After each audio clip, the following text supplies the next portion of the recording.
right. Let's get this going. Ben and Woods, 97.3, The Fan. Thank you for being here this morning. It's busy. It's been a busy morning already. Chat is exploding.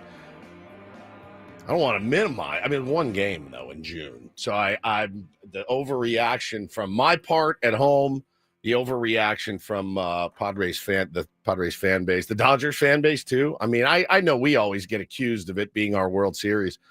Holy cow, man. Twitter was like a battle zone last night. I mean, it was off the hinges. And the game was out of hand. It was insane. A really interesting baseball game last night at Petco Park. We could talk all about it. We will talk all about it. May need to do an extra hour today on the game last night. I mean, the significance of the game isn't much. It's like I said, it's a game in June, but holy cow, you really saw everything last night. But welcome in. Great to have you here. Let's try to get our heads right and be a little bit rational and reasonable.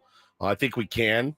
I'm Woodsy. That's Paul Rhino, the executive producer of the program. Paulie, good morning to you. Hey, how are you? Doing good. You had a crap day yesterday. I don't even know exactly what happened. I just know that Paulie was like, I gotta call you. I gotta call you back. I gotta tow my car or something. I was like, all right, bro, just hit me later. It was a very busy day.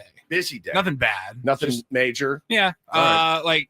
Got home and Megan goes, hey, I'm going to take my car in to go get washed and run to the bank. You want to come with me? I'm like, yeah, sure. Why not? Catch up. Yeah. Run some errands with your lady. I like it. And as soon as we get out of the car wash, she ran over a blade or something somewhere and complete flat.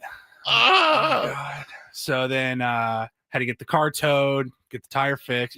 Again, it was like a 2-hour process, cost $100. Yeah. It was nothing. It's nothing, but it's like AAA. But it's something. But you're like, it was 2 hours of the day and then just dealing with a bunch of stuff. No, it was fine. It was like the phone never stopped. Like I was hanging up with somebody and then another phone call was coming in. That's on me. That's on me. I called Paulie several times. We had a lot to get to and discuss yesterday. We got Ben Higgins as your friendly neighborhood sports anchor. Benjamin. Good morning. Good morning to you. I'll concur with Paulie. It was a long day yesterday. Padres, another extra inning on Monday, third straight. I was down at Petco Park. I mean, place was already buzzing. I was there early, but you could tell Dodgers are in town. Yeah. Over 45,000 fans end up showing up to the game. You called me as well at an inconvenient moment. Yes. I was trying to get to the metal detector at Petco Park as I was entering, and I'm putting my camera and my gear, and my phone goes in the cup, and all of a sudden it starts buzzing, and I say, "Oh, Stephen Woods, why is he calling?" Because if I call you, it's bad news. Because usually it's something important. Otherwise, you'll just text. So I'm thinking, oh no, I should try to answer this. Well, at least let me get the old custom response. Hang on. I'm trying to get through the metal detector so I can get in and get into the clubhouse and interview some of the players before the game. So got through. Called you back, went down there, saw, a bunch of friends and, getting ready, excited for the series. Saw our friend Bob Scanlon. Scanman. Gave me more of the story about the return trip for the San Diego Padres. We had mentioned yesterday that we had heard they got a flat tire, which is true, and the tarmac in Milwaukee. And they were thinking they were going to be home at 8 o'clock or so yesterday after the early game in Milwaukee at noon. And Bob said, and this may or may not be true. He wasn't sure himself, but they got off the buses. The buses just drive right onto the tarmac at Milwaukee International Airport, and they pull right up to the private plane. But there's no lounge or anything. You just go straight bus to plane. So they're getting off the bus, and Bob's one of the first off one of the two buses, and he looks over and he notices there's a big flat tire on the plane, and he points it out. He says, "Is that normal? Is that a problem?" And they go, "Yeah, probably." Cool. So okay, well, let's look into that. There was only one guy there, and he didn't really know how to change a flat on a plane. So he's like calling the Delta mechanic people because they have their own, private terminal mechanics, but like he's never done this, so that's a problem. They realized the plane is too heavy. So they do. I joked yesterday where they have a big giant jack that the plane goes on. They do, but once the fuel's on, the plane is too heavy to get it off the ground. So they're trying to bring in a fuel truck to unfuel the plane so they can lift it up. And then Bob goes, well, what if you just put air, just temporarily put air in the tire that would lift it under the jack? And they go, we can try that. So Bob is essentially fixing the plane. It works. They get some air in the tire that allows them to get the jack under, and they then lift the plane up. The guy then takes forever to try to start, every single bolt has to come off and then, figure out which ones and make sure they go all back on correctly. 5 hours. 5 hours. They sat with no lounge. There's no place to sit other than one of the buses stayed, so you could go back and sit on one of the seats on the bus. We heard stories that they started playing bottle cap baseball and hacky sack out there on the tarmac. Bob said at least it wasn't sweltering hot or raining. That was the only blessing. Man. And what they thought was going to be at 8 o'clock, arrival turned out to be like after midnight when they got home last night. So a little extra weary as they got to work this morning or yesterday morning to take on the Dodgers. But apparently Bob may have saved the entire San Diego Padres from, at the very least, an emergency landing when they got up in the air and realized we've got a giant flat tire here. Scan, there's nothing he can't do. I know. Literally nothing. He's quite the Renaissance man. He is. And then, so I'm leaving the ballpark, and I got my sound. I'm going ready to do my show for Channel 10. And as I'm walking back out of the metal detector, I am greeted by a very excited, smiling face. Ashley, she's yay high, comes up to about maybe like almost my stomach. She's not tall, but very cute. And she looks at me and just like in delight screams, Ben! And she quickly goes, I hear you like a good English D. Or an old English D. Whoa, and I go, what? Whoa. I go, what? You says, excuse me, ma'am, are you British? And I go, you have heard correctly. I do like an old English D. And she says, well, I've got one for you. In fact, I've got a selection of them here for you, different, colors. What is happening? Widths and everything. And she pulls out. So, yeah, her she actually makes these herself. She's from Detroit. Oh, she was sick. a Tigers fan growing up, but then moved to San Diego, became a Padres fan. So she makes these hats that are the SD logo, but the D is the old English D of the Detroit that Tigers. You love. I like a big old English D. There it is, yeah. And so it's a very niche market. I don't know how many Padres/Tigers fans are out there. True. But she's a big one. She's got a small business. It's called Smashing Designs SD, or you can check it out. If you are a Tigers and Padres fan at the same time, this is the hat for you. I got to send one that Ashley makes. I got to send one to my aunt, who is a huge Tigers fan and roots now for the Padres in the National League because of us. And she sent Bo for Christmas the 84 World Series pennant, Padres Tigers, and he has it's old school. Vintage 84. He's got it hanging in his room and he loves it. And I think I can confidently say I also like an old English D. I'm with you, Paulie. What are your thoughts on the old English D? It's pretty cool. I'm indifferent on the old English D. It doesn't do anything for me. Tigers and logo, it doesn't make me upset. The Tigers logo doesn't do anything for you. I like that English D. It's a good logo. I've always liked this logo. I don't not like it. And I asked Ashley, how excited would you be if the Tigers are really good this year? If the Padres and Tigers had a rematch at 84, she said that's the dream. Or the nightmare, but kind of the dream. That's what she's hoping for. And she was there with Savannah and Edgar.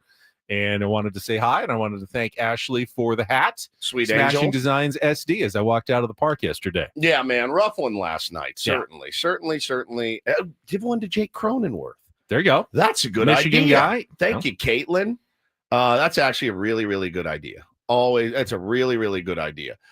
So, yeah, man, obviously rough night for the boys last night. Hell of a game.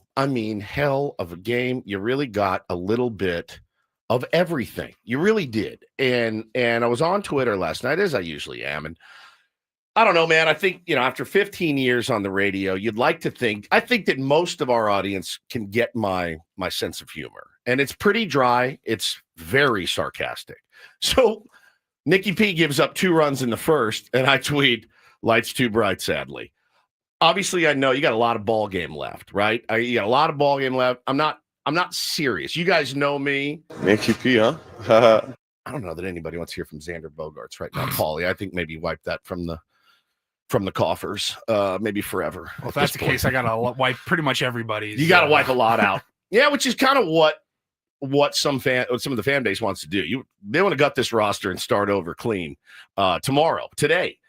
Which, listen, is not your worst idea, but it's also not a very feasible one. It's not MLB The Show. You can't just trade for a whole new roster today. But there's 5 or 6 moves you could make, and should make as sooner the better, right? At this point for the Padres. But I think so. I know it's Padres Dodgers. It's going to be some S talking. That's how it goes. I actually kind of enjoy it most nights. But I was really bummed when I woke up this morning to find that a guy that I've interacted with quite a bit, I'd say, over the last, 6 months or so about the Padres baseball, Lou Sassel. What? His name is Lou Sassel. And Lou. Come again? Lou Sassel is his name. I'm not trying to be. You can't say that. Yes, I can. His name is Lou Sassel. Like Sassel. Sassel. Like Mr. Sassel. Correct. Sassole. Lou Sassel. Lewis. Yeah, Lou Sassel's his name. I'm not trying to be edgy think here. that's his name. It's literally, I'm reading it off of his Twitter. So maybe just say Sassel, Lou. Mr. Sassel. So I'm gonna get a text here any minute. Well, I'm just reading the guy's name. Like I'm not trying to. I swear to God, I'm not trying to be edgy. So I'm on. Anyways, tell us about Lou. I'll tell you about Lou Sassel. He tweeted like soon as the game starts, Nicky gives up runs and he's like, Nick Pavetta's got to go. He's got nothing left. Okay, so I let it slide. And then this guy's got to go. You got to fire this guy in the sun. And I'm like, I'm sitting there and I'm starting to get a little, like here we go again. And this is pretty constant from Lou Sassel on a nightly basis. I went the other night. I took a picture of my kids in Anaheim. Hey, we're up here for the game. He goes, here's an update for you. Iglesias stinks. And it's like, Christ almighty, dude. Like, and so I wrote last night, it was a question. It was mostly sarcastic. I said, do you have the constitution to watch a full baseball season, or are you into like doom porn? And that's what I said. He blocks me and then goes on these gnarly rants about me, you, us. Me? What did I do? Us. What Paulie and I do? So, and I'm like, so you block me and then you start running your mouth. And it bummed me out. And he's talking, and he's tweeting like friends of ours, Darren, Ryan Phillips. He said, replace the arrogant, boring Howard Stern wannabes in the AM. What a waste of talent that Darren's not on the air. The morning show claims they love the tier ones, but it's all BS. They are respectful and nice to people that can help their careers, and it's blatantly obvious. Says, you guys, he said, you're not as bad as the AM show in town that thinks they're Stern. He said, what did he say about me? He said, oh, you can't.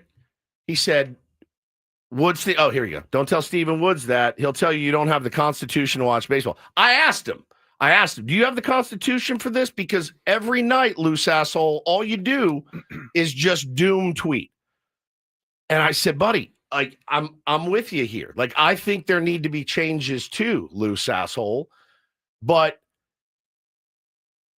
you can't just trade or cut your entire team when they have they lost the game by 1 run to the world champs last night. It's one game. Like they've played really well this season. You can't deny that. Well, I can't deny it. You can and have and will.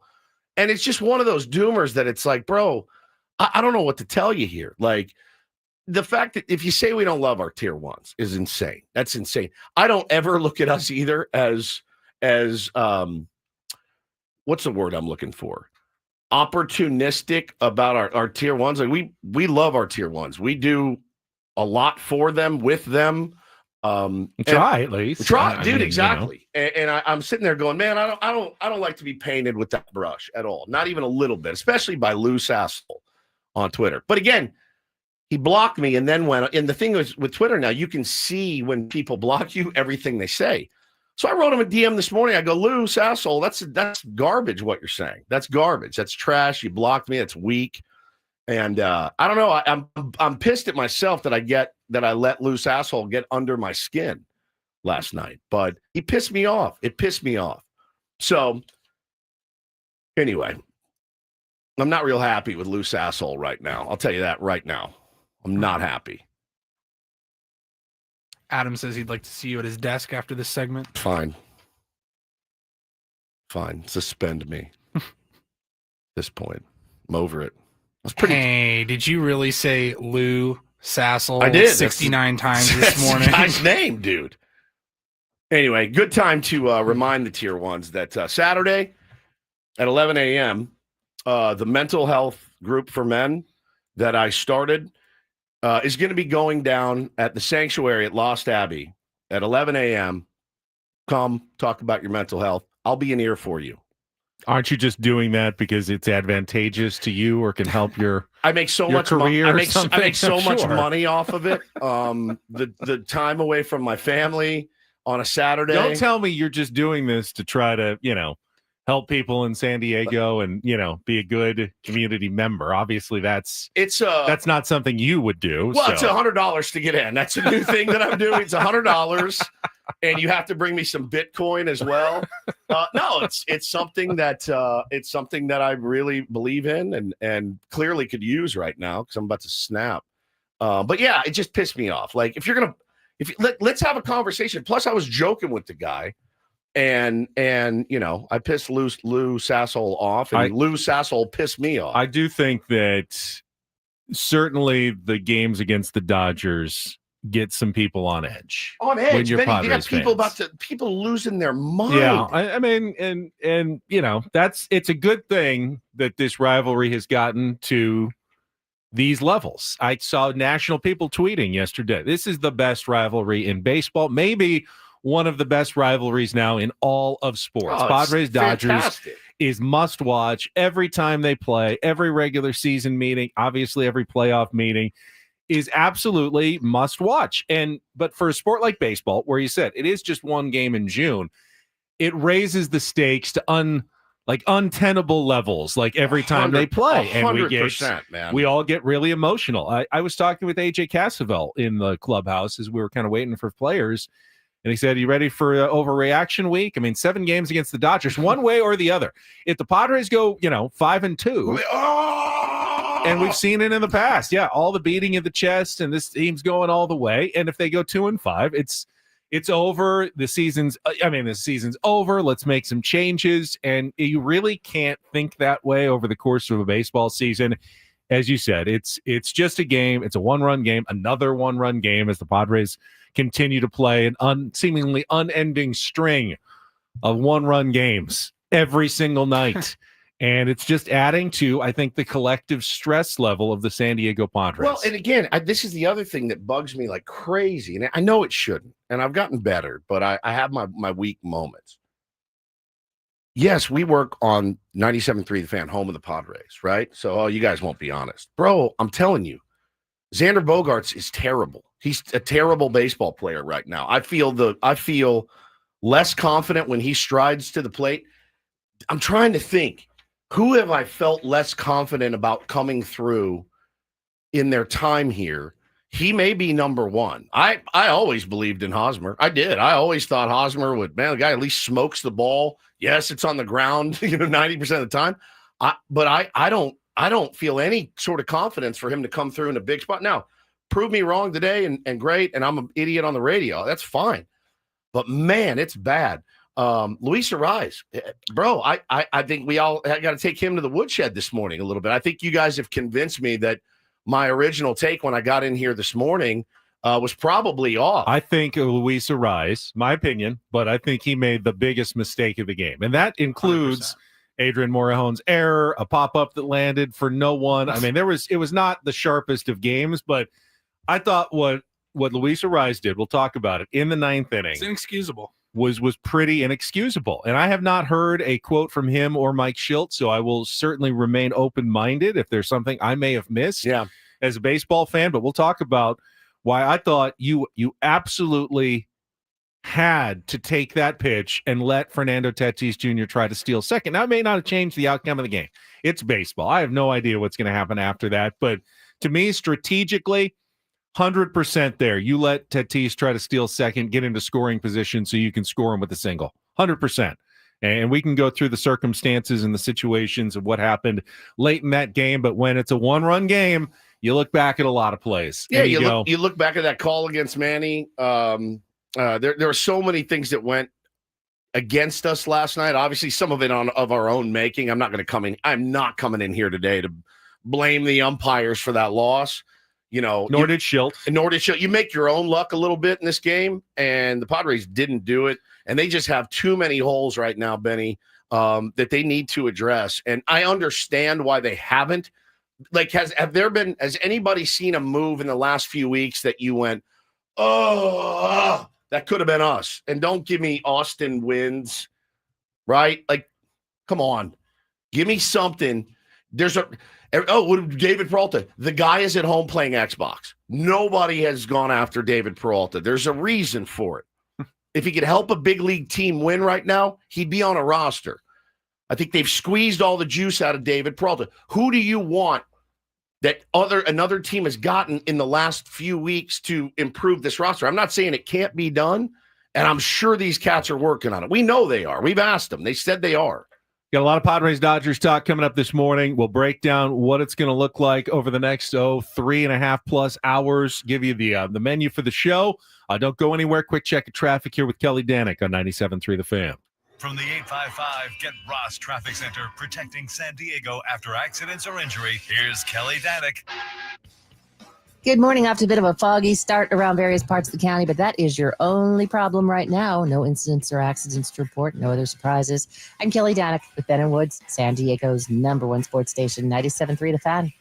All right, crap up coming up here at the bottom of the hour. We'll get all the highlights from Jesse and Tony. And speaking of Jesse, it is an Incorporator Tuesday. Back on the radio. Jesse will be back with us at 8:35 this morning. But before that, I have some gifts that Jesse wanted me to bring to the show. I have not opened them yet. Gifts. What a sweet angel. And before Jesse comes on at 8:30, maybe when we reset at 8, I will distribute Jesse's gifts for the program. I'm very excited. Gifts. Why is he getting us? He's getting us gifts. I have an idea of what they may be, actually. That guy already. I know where they were recently. Yes. Yeah, they were in Milwaukee. He does so much for our show and has really since its inception. Have we had Jesse on since the beginning?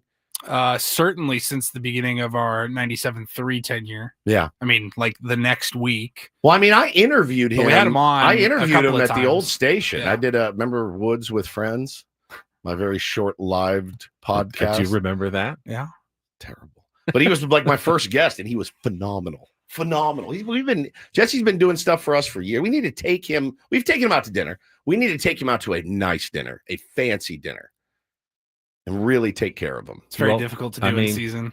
He will be in Philadelphia with us. I don't know if we have any time for dinners because he'll be at the game, but maybe we can do something while he's there. Maybe a lunch. Yeah. Or a breakfast. Something nice. Yeah, I'd love to. I'd love to get breakfast with Jesse Agler out there. I need to calm down. I need to get Lou Sasshole out of my mind. Calm yourself. We've also got tickets to give away, Padres Royals for next week. Some more George Lopez tickets. In fact, let's just give those away now. You know what? We got so much to get to. I don't want to forget about it. George Lopez is coming to the San Diego Civic Theater on June 21st. You can get your tickets now at Ticketmaster.com, courtesy of Outback Presents, or you can win them from us at this moment by being the fifth caller at 833-288-0973. Call now. 2 tickets to George Lopez at the Civic Theater, 833-288-0973. We'll come back with all the highlights. I got our regular features. Don't do this. Take on Woods and more, all ahead with Ben and Woods on a Tuesday morning on San Diego's #1 sports station, 97.3 The Fan. Gambling problem? Call 1-800-GAMBLER. GEGE 000-466. For a full list of games and rules, play at 7 Mile Casino. Visit 7milecasino.com. One nice place we could definitely take Jesse is 7 Mile Casino. And yes, it is nice. It's not one of those, dingy card rooms that you've probably encountered in the past. It's upscale. It's a great spot. It's got windows. It's got comfy chairs. It is clean. It is smoke-free. And the food is phenomenal at Sammy's Wood-Fired Pizza inside of 7 Mile Casino in Chula Vista. Yeah, buddy. They got all the card games you're looking for, too. California-style blackjack, Texas Hold'em, Pai Gow, poker, and baccarat for the James Bond in you. You want to go and play some baccarat. It's a great place, man. Smoke-free environment as well, so nobody's blasting cigs, blowing the smoke in your face. Just a good place to go. And let's say you go in, you play for a while, and you want to take a little breather. You go out to the back patio. It overlooks the bay, the sun sets. It is a really beautiful spot. Check it out for yourself at 7 Mile Casino, just 7 minutes from downtown.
Hey players, things are about to get real here in San Diego. Introducing the all-new Hamul Casino Resort. With a 200-room hotel tower, exciting new eats and drinks, plenty of new places to play, and a luxe spa and salon. Hello, rooftop pool and deck. It's where players can play their hearts out and enjoy all the perks that come with it. It gets real this summer at the all-new Hamul Casino Resort, the players' place.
Just a frustrating one. I don't like those.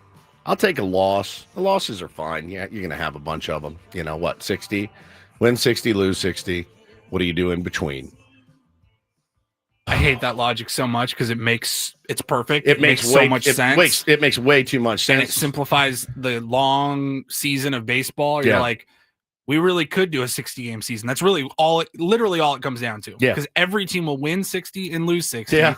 And then it's those 30 teams. What do they do in those 60 games? It's the whole year. The 42 games in between, right?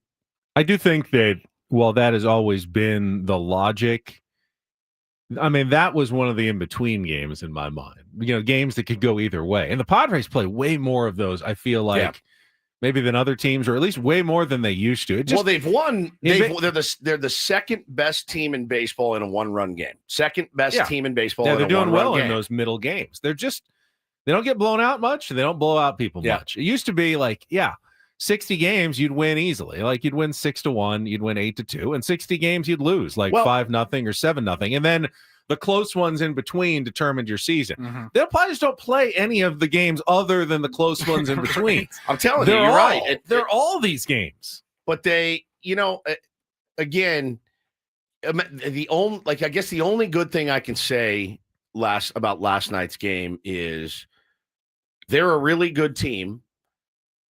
You answered back, which I thought was incredible, and fought your tail off. You had some leads. The only thing, Benny, is how many innings do you think the Padres trailed in last night's game? They trailed, not after the first. They were tied, so maybe they didn't trail it.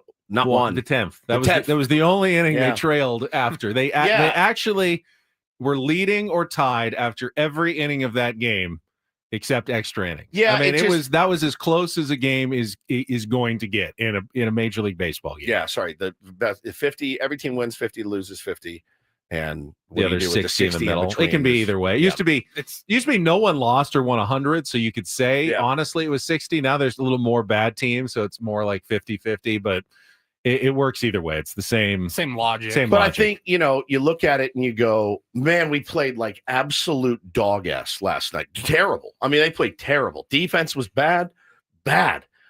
Pitching was not great. Stupid mistake. Starting pitching was horrible, and you lost by a run in extras. Okay, like I guess that gives you something to build on. That's what makes it so frustrating. Of course, it's both things are right. You didn't get bodied, and then maybe mounted a rally, and Right. it just fell short. Like, I mean, you probably should have won that game. There were instances galore. We're going to go through it all morning long, but you had opportunity after opportunity, and then the sloppy defense, we don't see that a ton. No. The pitching, not great. At least the starting pitching, we don't see that a ton. And it was all in one. And then you're still in a position to win that game, which makes it frustrating. And then how you lose that game and some of the decisions that are made late in the game make it even more frustrating. Well, and the thing is, and everyone was making this point, and it's a good one. Padres fans, you're absolutely right about this, man. The disparity between their 7-8-9 and our 7-8-9 it's a chasm, Ben. I mean, it's massive. I mean, imagine having put some respect on Tyler Wade's name. Bro, I said, why take him out of the game? He's the only guy that did anything. Like, leave him in the game, Schulte. You don't need to pull him for Brandon Lockridge, who's supposed to be in there for his defense. And they didn't. They took Tyler Wade, the guy that came through for you and hit a bases loaded triple. He's been clutch this year. I mean, his average is OPS is still terrible, but his clutch numbers have been numbers have been fantastic. I saw the tweet last night. I think I bookmarked it. Let me see if I can find it. I have to scroll through many Lou Sassol bookmarks. But Tyler Wade with runners in scoring position this season: 142 WRC plus, a 368 batting average, and an 899 OPS. That's with runners in scoring. That's better than Shohei Ohtani, I think, with runners in scoring position. So, yeah, man, like, I'm not going to sit in here and say Tyler Wade has earned to start every game in left field, but I don't know that we should be pulling him late in games for a defensive replacement who's not good at defense. I'd have to look at the splits. I mean, they took him out because of a lefty. Okay, but I don't know. He can still bunt. He can still drag bunt. There's still a ton. And we'll talk about it. I think Mike Schulte needs to sometimes be more aggressive taking guys out of the game. But like who and when? I thought in the 8th inning we have no bench either. No bench. 7, 8, 9, and an empty or bench. In the 10th inning. Gavin Sheets is bad against lefties. He's gotten better, but he's still hitting under 200 against lefties. Jake hits under 200 against lefties. And you left him in to face Did Iglesias didn't get used, did he? Iglesias or Camposano. Both are just Campy's been dying. Dead on the bench. You got two righties and you got a lefty in there, but you won't use either of your right-handers to try to come up with a big hit. I mean, Schulte doesn't have much of a bench, and then the bench that he does have, he doesn't use other than, Lockridge and Wade interchanging out there in left field. And that's an issue that he and AJ need to get on the same page about. To me, this is starting to get, into a Matt Carpenter situation where Luis Camposano is on the roster, but Mike Schulte won't use him. He used him for a few days. I saw him sitting on the rail. Didn't get any hits. And what's he doing? And he has been. When was the last time Campy got into a game? Bro, it's been over a week, isn't it? It feels like it's been close to a week since they've used him. Maybe more. I mean, Iglesias will play occasionally. But according to the game logs, Campy's last game was May 31st. He has not played this month. This is the 10th of June. And he hasn't gotten him. He's on the roster, but they haven't used him to pinch hit. They haven't used him to designate hit. Certainly not going to use him to catch. What's he doing on the team? So are we back to Bob Melvin, AJ Preller, butting heads, being petty about, you're going to give me these guys, doesn't mean I got to play them. I don't know the inner dynamics of it, but it does seem like we were told that there is split opinions on Luis Camposano within the organization. Yeah, we don't know whose side is whose. It seems fairly clear. But he's on the team. If you're not going to use him. I think he's on the team because AJ Preller probably believes he can help the team. Otherwise, he wouldn't be on the Padres. But he doesn't get used because I would say Mike Schulte doesn't feel like he can help the Padres that much. So they don't put him in. I mean, am I missing something here? Well, I mean, again, if the powers that be want to text me and tell me that I'm missing something here, please. But I mean, this is what at least it reads to me as, that there are backers of Luis Camposano who want to see him get an opportunity. But Mike Schulte has, and I think rightfully so, he has control of his lineup. He has control of who goes in the game.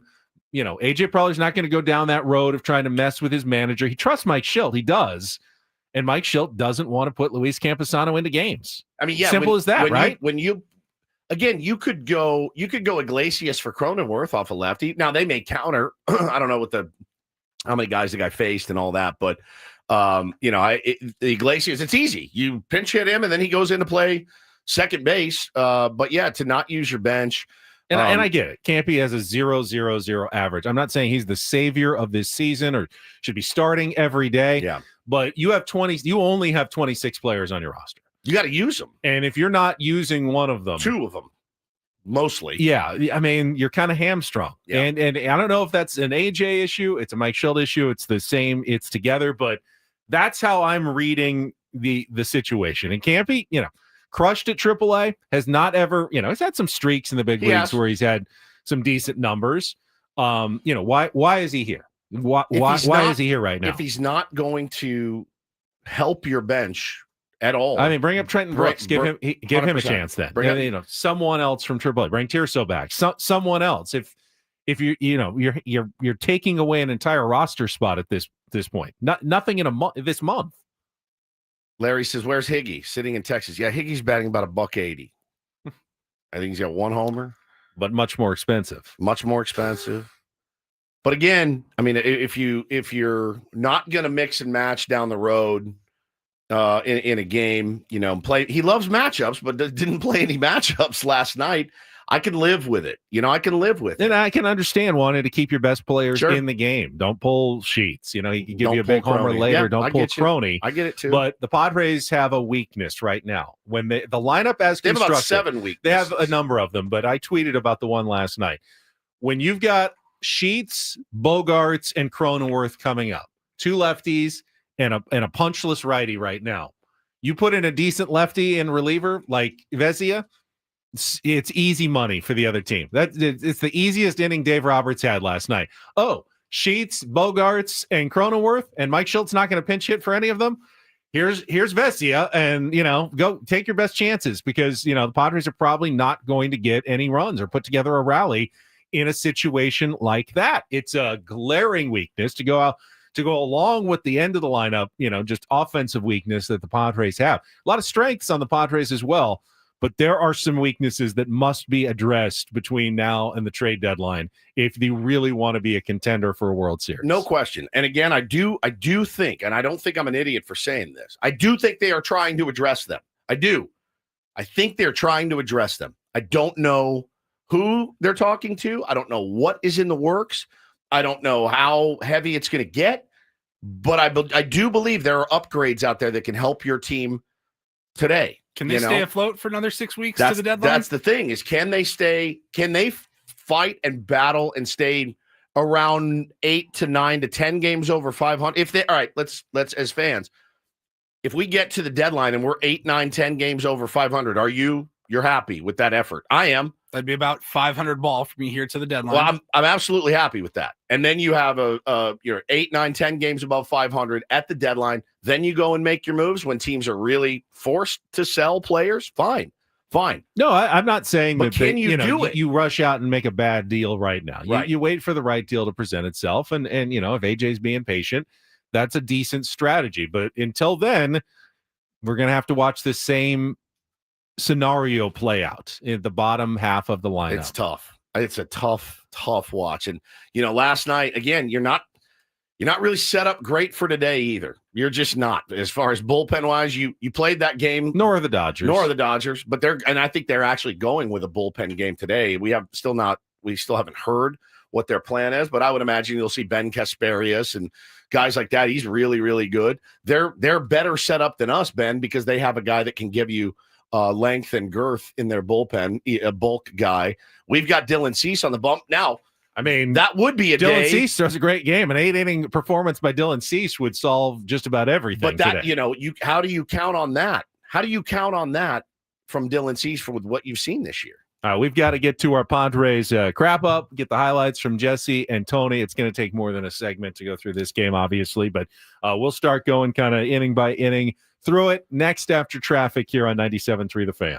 From the 855 Get Ross Traffic Center, protecting San Diego after accidents or injury, here's Kelly Danick. Well, no complaints, no surprises on our freeways at this time, guys. We are starting to see some of that usual slowing in the usual spots, but at least nothing getting in your way. I'm Kelly Danick at Ben & Woods, San Diego's #1 sports station, 97.3 The Fan. It's a shame if they lose. You got a problem.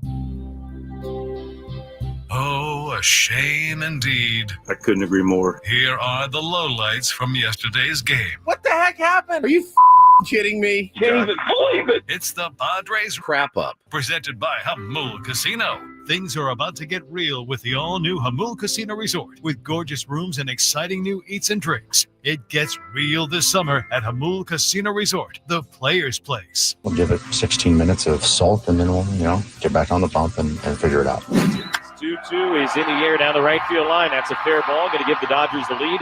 Fernando gets to it in front of the Petco porch, fires to second. Freeman is on his way. The tag is not in time. Bang, bang at second base. Otani came in to score, and Freddie Freeman with an RBI double to make it 1-0 here in the first. 3-1. Smith swings, pops it into right field. Fernando started back. Now he's measuring it up, coming in. Freeman tagging at third. Fernando winds up, throws home, and not in time. Freeman scores standing up right as the ball got to the catcher Diaz.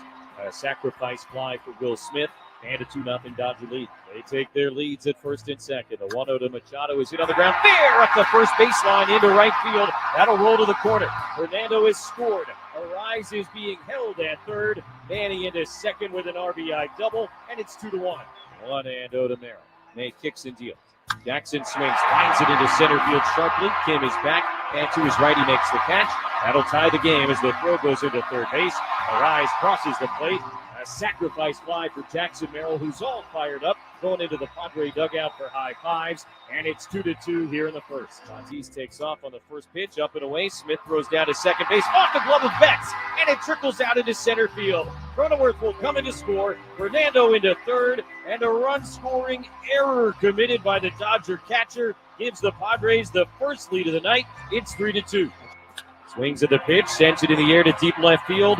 Tyler Wade is back. He is at the wall. It's going to go. 2-run homer, Will Smith. Had the error last inning that helped the Padres score a run.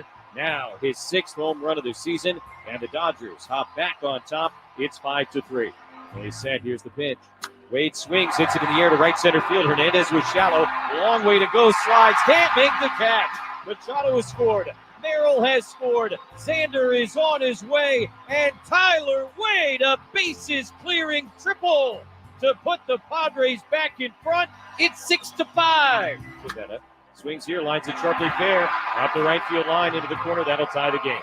Muncy going to come in and score. Kim into second. It's an RBI double. And we're at it again. 6-6 here in the fifth. 1-1 to Edman. Line sharply up the middle. Kicks off second base, deflects into right field. Arraez will come in and score. An RBI single for Edman, and it's 8-6. Padres down to their final strike. The 0-2 to Bogart, sent in the air, center field. Arraez into right center is there, and he makes the catch to end the game. Padres get one in the bottom of the 10th inning, but Tanner Scott closes it out, and game one goes to the Dodgers 8-7. It had a little bit of everything, and we'll do it again tomorrow night. I mean, it was back and forth. I mean, they punched, we punched. I mean, it's a typical game we play against them, and many more to come. So, what swung in their favor, they executed and got the one more hit in the 10th. That's what, eventually got it. Yeah, I mean, there was definitely some good stuff. Love the fight back from the Padres in the early innings, answering the Dodgers in the first and the third, when it looked like, hey, you don't want to let that team run away from you. And they didn't. The offense stepped up early in the game. The bullpen stepped up a few times later in the game. There were definitely positives. I thought one of the biggest positives was Jackson Merrill. I liked some of the swings he took. Yeah, he still struck out once, but the sac fly was a nice piece of hitting. Yep. And then the double in the 10th inning was a nice piece of hitting as well. Drove in 2. Jackson, they need to get him going again. Obviously, that's a key.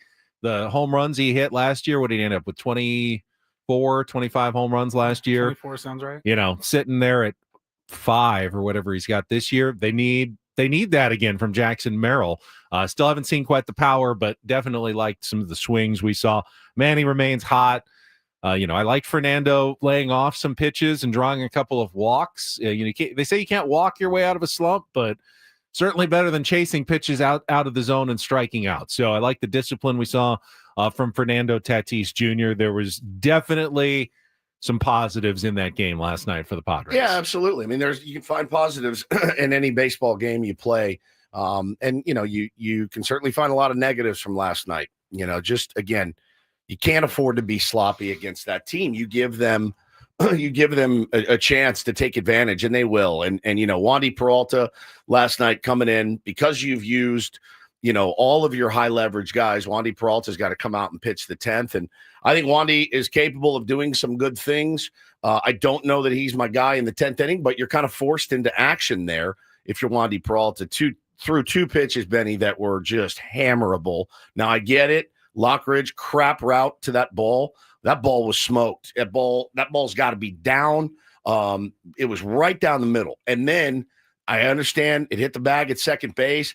Bad luck there. But again, a ball that is right there in the zone. These guys do not miss those balls. They hit those balls 105 miles an hour every single game. So again, just kind of a tough way to construct the lineup, use the bullpen. I saw a lot of people complaining about Wandy Peralta. I don't think that that's necessarily fair. It's just not the lane for him. Wandy right? Peralta is your last guy in the bullpen at this point, right? Yeah. I mean, David Morgan, I guess, you could have brought him in. He's got some nasty stuff, but I think that's why you play the game. You play to win the game in 9. Like after you get into extras, it's kind of all wheels off. It's like a playoff. It's like, you get in the playoffs, you're like, who knows? Like you don't have a lot of high leverage guys for extra innings because you're trying to avoid extra innings. You're using them in the 7th, 8th, and 9th. I think pointing at Wandy Peralta and saying they need to get rid of Wandy Peralta or he's the problem. He's 3-1 with a 3.99 ERA. Is he a dominant pitcher? No. Can he get you a ground ball occasionally and it works out as a double play? Absolutely. Does every other team in baseball have the last guy in their bullpen? Probably has like a 5, 6, or 7 ERA, and Wandy's sitting at 4. He's probably one of the best last guys in a bullpen in all of baseball. If you really looked at every roster and go, who's the last guy in your bullpen, and rank them, Wandy's probably right at or around the top of the list. Now, you don't want him necessarily, as you said, Woods, going in with the game on the line in the 10th inning. Second, but when you've pitched 6 guys, and Mike Schultz talked about, do I throw Robert Suarez back? Well, he only threw 10 pitches in the 9th, but he had pitched 3 of the previous 4 days. We have asked so much of all those relievers, and it's how much more can we ask of those guys before we torch them and they're not available in August and September because we overused them. And he's thinking about the long term as well. Got to start manipulating. If it was a playoff game, obviously Robert Suarez comes back. Jason Adam comes back. But it's not a playoff game. It's a regular season game in June when you're in a stretch of 26 games in 27 days. So in that sense, I think Mike Schultz made absolutely the correct and responsible decision of not sending Robert Suarez out again for a second inning after he has been used a lot lately. Yeah, it's fine. I mean, again, he'll pick apart his own bullpen management, right? And that's definitely something they'll look at. But man, you're kind of torched for today. And again, it puts the pressure on Dylan Cease. Now, Dylan Cease is pitching for a $200 million at least contract. He needs to go out and execute today, period. Let's talk about what happened in the bottom of the 9th inning and the bottom of the 10th inning when we come back. Both situations, I think one self-inflicted, one umpire-inflicted that we can dig into. Hour number 2 of Ben and Woods coming up next on San Diego's #1 sports station, 97.3 The Fan.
Did briefly say hello to Mike Schilt yesterday. Of course, we've got our manager's report with Mike Schilt coming up this Friday at 9 a.m. I hope they win some games between now I and do then. too. Manager's report is refreshed by Eco Water SoCal. Try alkaline water for just $9.95 a month. Eco Water SoCal, keeping it soft since 1925. Possible topic in my mind.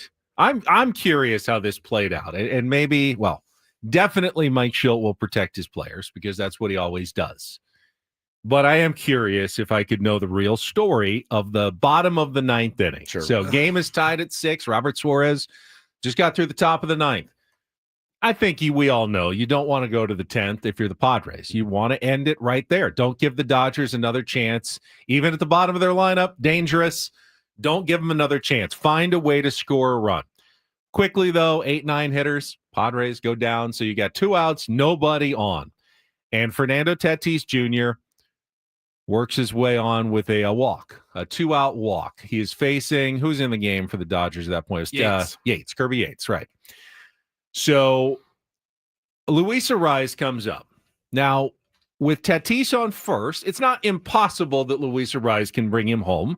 Tatis is very fast, and, we just saw Arraez double at the end of the game to tie that one on Saturday in Milwaukee. He can find a line every once in a while. But I would say the obvious best chance for Luis Arraez to win the game is for Fernando Tatis Jr. to use his speed to steal second base, and then for Tatis to easily single him home.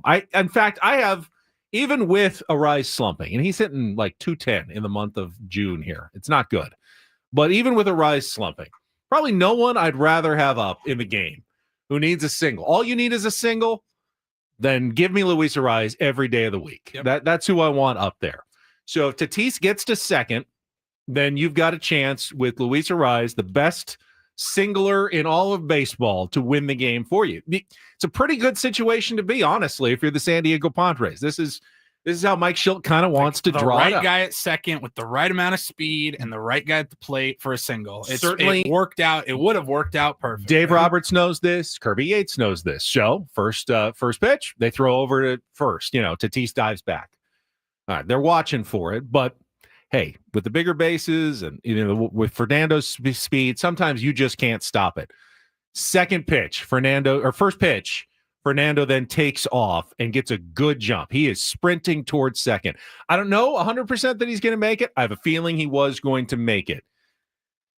Luis Arraez, though, swings at a pitch. Hey, it was a good pitch to hit, a pitch down the middle, and flies out to end the inning. So we'll never know what would have happened. But I to me, just seems like almost 100%. You have to take that pitch and let Fernando have his chance to get to second base to drive him in. Such a good jump. I don't know. I guess, Louis being in the left batter's box, like if he just didn't see it. Even if he gets a bad jump, even if you think he's going to be out, you could say, well, try to foul it off, whatever, save him. If Fernando Tatis Jr. makes the third out at second base, guess what? Fernando starts the 10th inning at second, and you've got Luis Arraez up. Yep. It's not the worst. It's Same not the scenario, worst but with no outs. Scenario, to then start your 10th inning with a chance of the rally. You don't know what the Dodgers are going to do.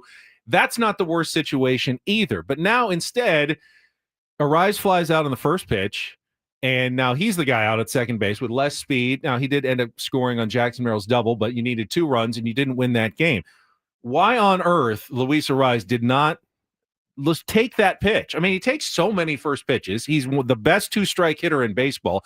He doesn't care if he gets behind in the count a little bit. Sometimes he's actually better when he gets behind in the count. There's just no reason in my mind that I can think of that you swing at that pitch other than I see a meatball, like I'm looking for the one thing I'm looking for, and I know I can drive this. But let's say he ripped a line drive single to right. What happens? Toddy goes to third. Fernando Tatis gets to third. He's not scoring likely on that play unless you really find the gap and Tatis does his amazing, it's cut off, but Tatis gets there in by a fingernail on a long single because he was running. I think the odds of that are much lower than just let him steal and you single. There's no way they're going to stop that, if you're Luis Arraez and Fernando Tatis is on second base. Why did he not take that pitch? Yeah, I have no idea. I thought originally I see in the chat, selfish. Arraez trying to play hero ball. If he wanted to play hero ball, then he waits. I mean, he Yeah, can be the that's the hero. ultimate You hero have the ball. ultimate chance to be the hero. Yeah, you're not going to, again, And with no risk to yourself. By the way, if Tatis gets out, it's not on you. not on you at all. It's not on you You're at still all. hitting. You're coming up with Tatis on second and the 10th with a chance to be a hero. There's just no logical reason in my mind. Yeah. If you're a power hitter and you think you hit a home run there, maybe I Sure. don't know, but It's right. It's 93 down the middle. it is. It was Yeah. a good pitch to hit. I will acknowledge that it was a good pitch to hit. And again, so I guess the counterpoint, not that I agree with it necessarily, but the counterpoint is if I'm Mike Schilt, I'm like, I don't need Luis Arraez has won 2 batting titles. I'm going to let him dictate what he does in the box for the most part, right? Oh, I would almost assume that that's the case, 99.99% I of think the it would have been time. insulting if Schilt walked up to him and said, "Hey, make sure you take on this first I do pitch." too. I kind of feel like Schilt would say my players know the game. They know what the situation dictates, what they're supposed I mean, it was, to do. again, you get to the 9th inning of a game like that, you got a chance to, if you hit a double, if you're Luis Arraez, that's game over, right? You won the game, and I understand trying to do too much, but you also got to know Manny's behind you. He's been red hot. Let's get it going. Let's get it going right here. Let's get some action. Let's put that pressure on, apply that pressure. Hitting a lazy fly out applies no pressure whatsoever. So yeah, it sucks. Yeah, I don't nails. He says he was trying to end it with one swing. I think he knows I better. don't think Luis Arraez is swinging for the fences. He knows better than that, at least. I just thought you don't see him swing first pitch very often in general, and then for it to happen in that moment, in that situation, like I saw our boy Ray in the chat saying, I don't know why we're harping on this. He flew out. I think we're harping on it because, in my opinion, that was the play of the game. And it's also a measure of respect for Luis Arraez. In my perspective, it's like I want him up there with Tatis on second more than anyone else. Let him have a chance to get over there. Sure. Let him have a chance to get over to second base, and then do your thing, work your magic out there. But you didn't give him, you never got a chance. Even if you get a hit there, it doesn't really change the situation. Yeah, it brings Manny up. Great. He's hot. I get that. But even if it's a hit and run, you got first and third. You can't bring him home on a fly ball. Yeah. If there was one out, totally different situation. Move the runners, get him into scoring position, get him to third base. Well, yeah, Ken there was 2 outs. Ken says that they're the 2 best players to do hit and run with. I don't disagree with you there. The hit run doesn't help you that with much. 2 outs there, the risk reward doesn't make a lot of sense. Steal is what helps you there. Steal helps you. Yeah. It absolutely does. So anyway, dude, it's. I was actually pretty shocked that nobody asked, was there a hit and run? When you guys were talking at the beginning, I was listening, but I was also poring over Kevin AC's daily newsletter. There's nothing. I didn't hear, in the part of Schilt's presser that we saw, no one asked him about the pitch to Arraez and why he wasn't taking. I assume there is a take sign, but again, I agree with you. I don't think Schilt employs it very often. He trusts his players. Yeah. If anything, they put the steal sign on, and he needs to see that and know, all right, and Schilt will never. Well, Spaz nails it. This is it. Arraez couldn't control himself, and that's why he doesn't walk much. That's exactly right. And again, as a Luis Arraez defender, I think everything he promised us he was going to work on this year has not come to fruition. It's not. It hasn't. He chases way too much. He is the baddest ball hitter in the league. He's hitting 333 on balls out of the zone. Crazy. He's hitting 200 on balls in the zone. I don't even know what do you say to a guy like that? Yeah, stop swinging balls out of the zone. Well, now I'm hitting 200 because you're not letting me hit the pitches that I actually do hit for hits. I don't know how to coach Luis Arraez. I do think, honestly, does it make sense to move him to the top where you at least know he's not going to K on 3 pitches? He's going to see pitches. He's going to give the guys behind him a chance to see pitches, how they're sequencing him, all of that. Is that a better fit for him? I might move him down lower. I might put 7. him. Yeah, if your idea of moving Jacob, the guy that wasn't my idea. It was Craig's idea. Craig's idea of moving Jacob and moving him up and maybe switching and having Arraez batting lower in the order, especially while he's scuffling a little bit here. It's tough. It's tough. And Mike Schilt will never admit this. He will defend his players. And probably he'll make us seem kind of foolish if we did ask him. But I wouldn't be surprised if there wasn't something said privately to Luis. You got to let him get the bag. You got to let him get that bag. You got to let him have a chance there to get second base. That's for you too, man. We want you to win the game for us, and let him help you win the game by getting to second base. To me, that was the most frustrating. I guess when you were moment watching of the game last night, when you were watching it, and Fernando, as he was walking to first base, the first thing in my head was gotta go. Gotta go. And I'm just curious if anybody else felt that way when you were watching it. I'm like, is Luis the only one that didn't? When everyone in the stadium knows a guy is going, It's the best. And you just go like, can he make it though? Yeah. It's Willie Mays Hayes in the playoffs against the Yankees in the one game. You know he's going. Dave Roberts against the Yankees. Yeah, no, he's going. Can anybody stop it in that situation? Sucks, man. Sucks. Yeah, listen. And then you get into the bottom of the 10th, and then Manny gets screwed on a call. Yep. All right, so yeah, and you get to the bottom of the 10th, and it was a close pitch to the zone. If it was an automatic ball strike system in place, I know it didn't light up on the TV screen. I think in the MLB.com app, it did. It was one of those absolute borderlines. I called it all night. What Bob Scanlon said after the game was absolutely true. That is never called a strike. Never. It wasn't called a strike earlier in the game. It is never called a strike. A ball that is up, and Nick Pivetta didn't get that one either. When you throw a pitch, a backdoor that's never a strike and doesn't really come back across the zone, that's just not a pitch an umpire can call a strike in that situation. The way baseball is currently formulated, at least, that's not a strike. I had Dodger fans going, well, what about the strike that was called a ball against Tatis early in the at bat against Yates? Yeah, Tatis got one that was probably should have been a strike for Yates, but it wasn't a 3-2 pitch. This was a 3-2 pitch that didn't even look like a strike. Manny shouldn't have swung at that. No, honestly, no. People who say he should have Can't protected do anything with that's not a pitch you swing at because it's a ball. It's always called a ball, and that was a big mistake by umpire Mike Estabrook. That up and away to a righty from a Don't lefty, swing at it's that. never. Swing at that. Take your chances that 99 times out of 100, a good umpire is going to make the correct call of a ball. You don't protect. If you try to swing at that 100 times to foul it off, you're making it out 70, 80, 90 times. You let it go, you're walking 99 times out of 100. Manny did the right thing. Yeah. Umpire absolutely screwed him in that situation. Now, first and second, Jackson coming up. He hits a double. Manny might score there. It's a different game, but credit to Mike Schilt. He didn't blame the umpires. He had plenty of other opportunities for them to win, but that was a ball that has to be called a ball. Any quality umpire making the correct decision. I would imagine Mike Estabrook's looking back and goes, I blew that one. That was not a strike. And then the umpire cam of Manny arguing. It's great.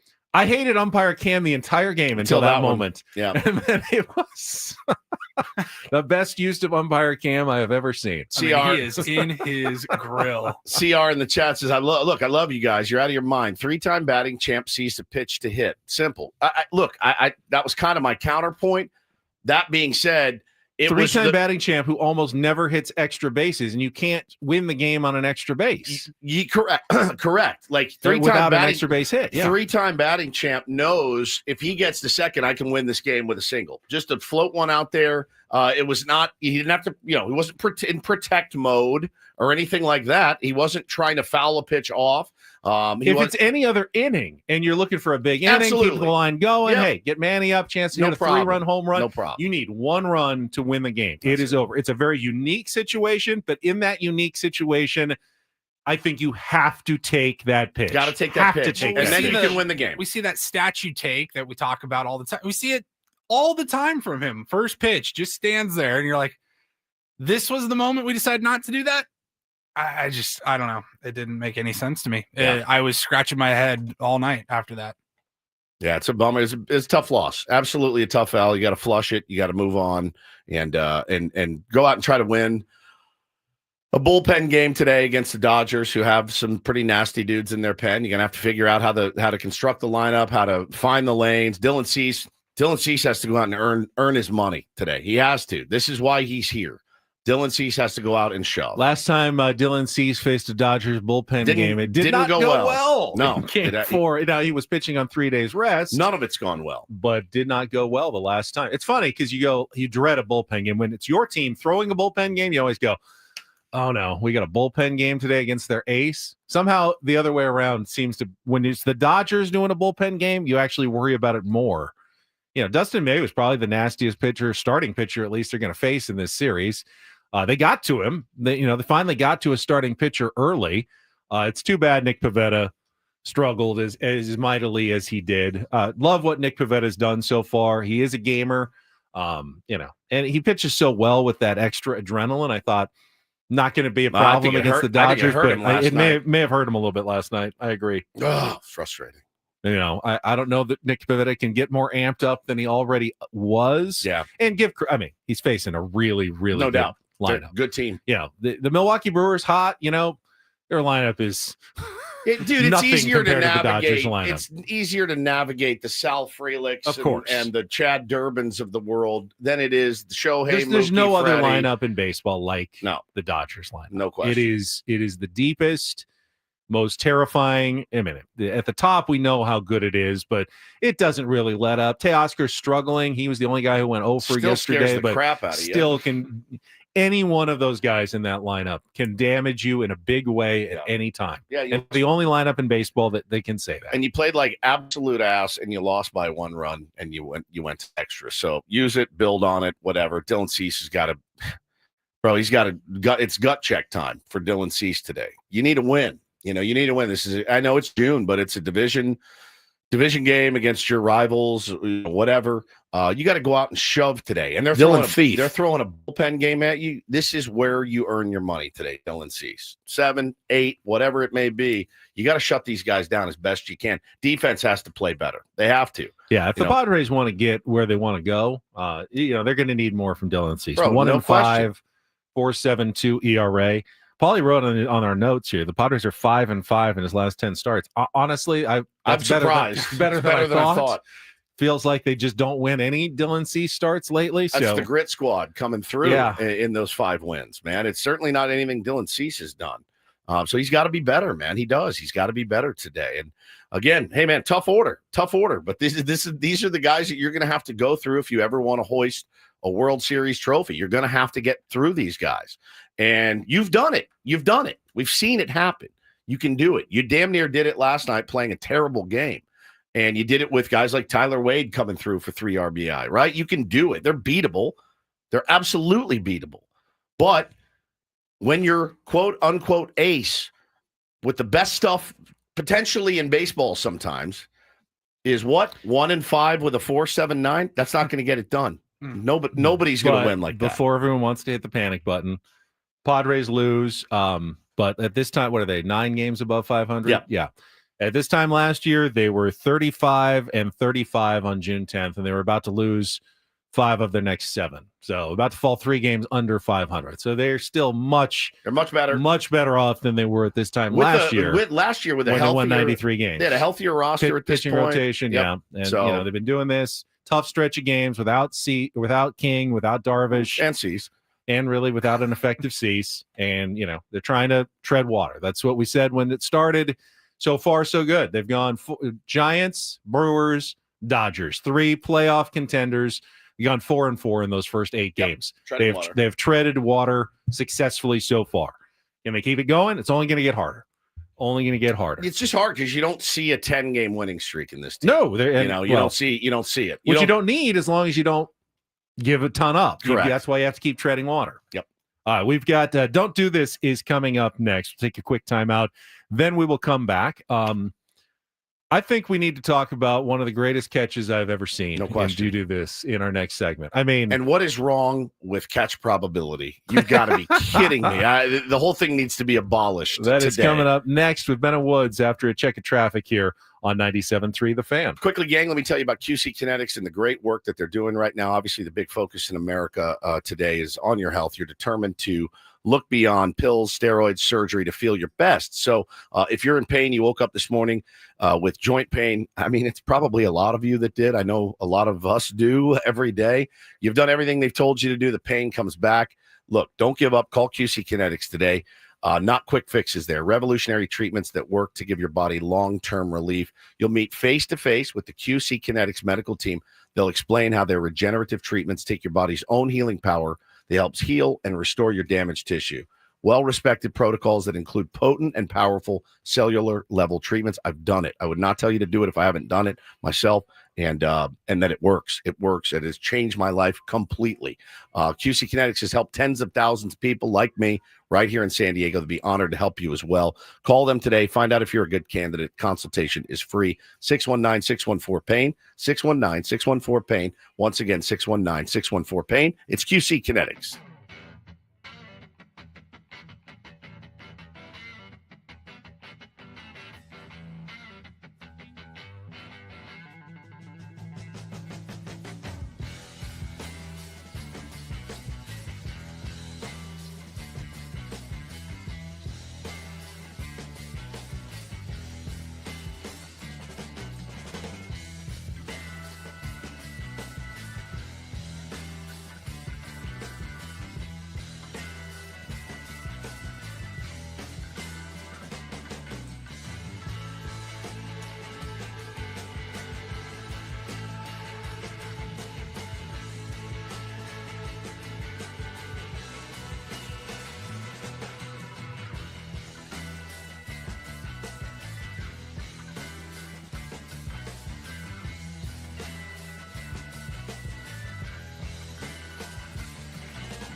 Hey players, things are about to get real here in San Diego. Introducing the all-new Hamul Casino Resort. With a 200-room hotel tower, exciting new eats and drinks, plenty of new places to play, and a luxe spa and salon. Hello, rooftop pool and deck. It's where players can play their hearts out and enjoy all the perks that come with it. It gets real this summer at the all-new Hamul Casino Resort, the players' place.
Get back to the Padres talk in just a moment. First, Don't Do This is brought to you by Trust and Will. Don't. Leave your entire estate, house, kids, and life savings up to chance if and when you die. Do. Set up a Trust or Will online at trustandwill.com. This is a lot more affordable than you think. Visit trustandwill.com for more info. We got an athletic director in hot water. This is out of Tallahassee, Florida Woods. Florida A&M University athletic director Angela Suggs was arrested yesterday on fraud and theft charges for allegedly using a corporate credit card for personal use totaling more than $24,000 at her former job. So they had an investigation. She left her job at a foundation, the Florida Sports Foundation, and then became the athletic director at Florida A&M. But while she was the CEO of the Florida Sports Foundation, she's accused of taking her company credit card and using it to withdraw money from casinos when she was on trips, not just authorized work expenses, but above and beyond what would have been classified as truly a work expense. Now, is there any gray area there? No. What's truly? Do you have a corporate card? No. I do have one for my other job. I don't think I ever have, actually. I've never been given a card from the company to go out and use. Just reimbursed for your expenses? Reimbursed for my expenses. I do have one. Now, the limit is pretty low. What's the limit? Like 500, 1,000? No, I think it's like 3,000. If I need to buy a plane ticket to go cover something, I'm supposed to do that myself. So in a pinch, though, if it was the only card you had, you could feasibly get 4 new tires and then just let your company know, let me just pay you back. Yeah, I just don't.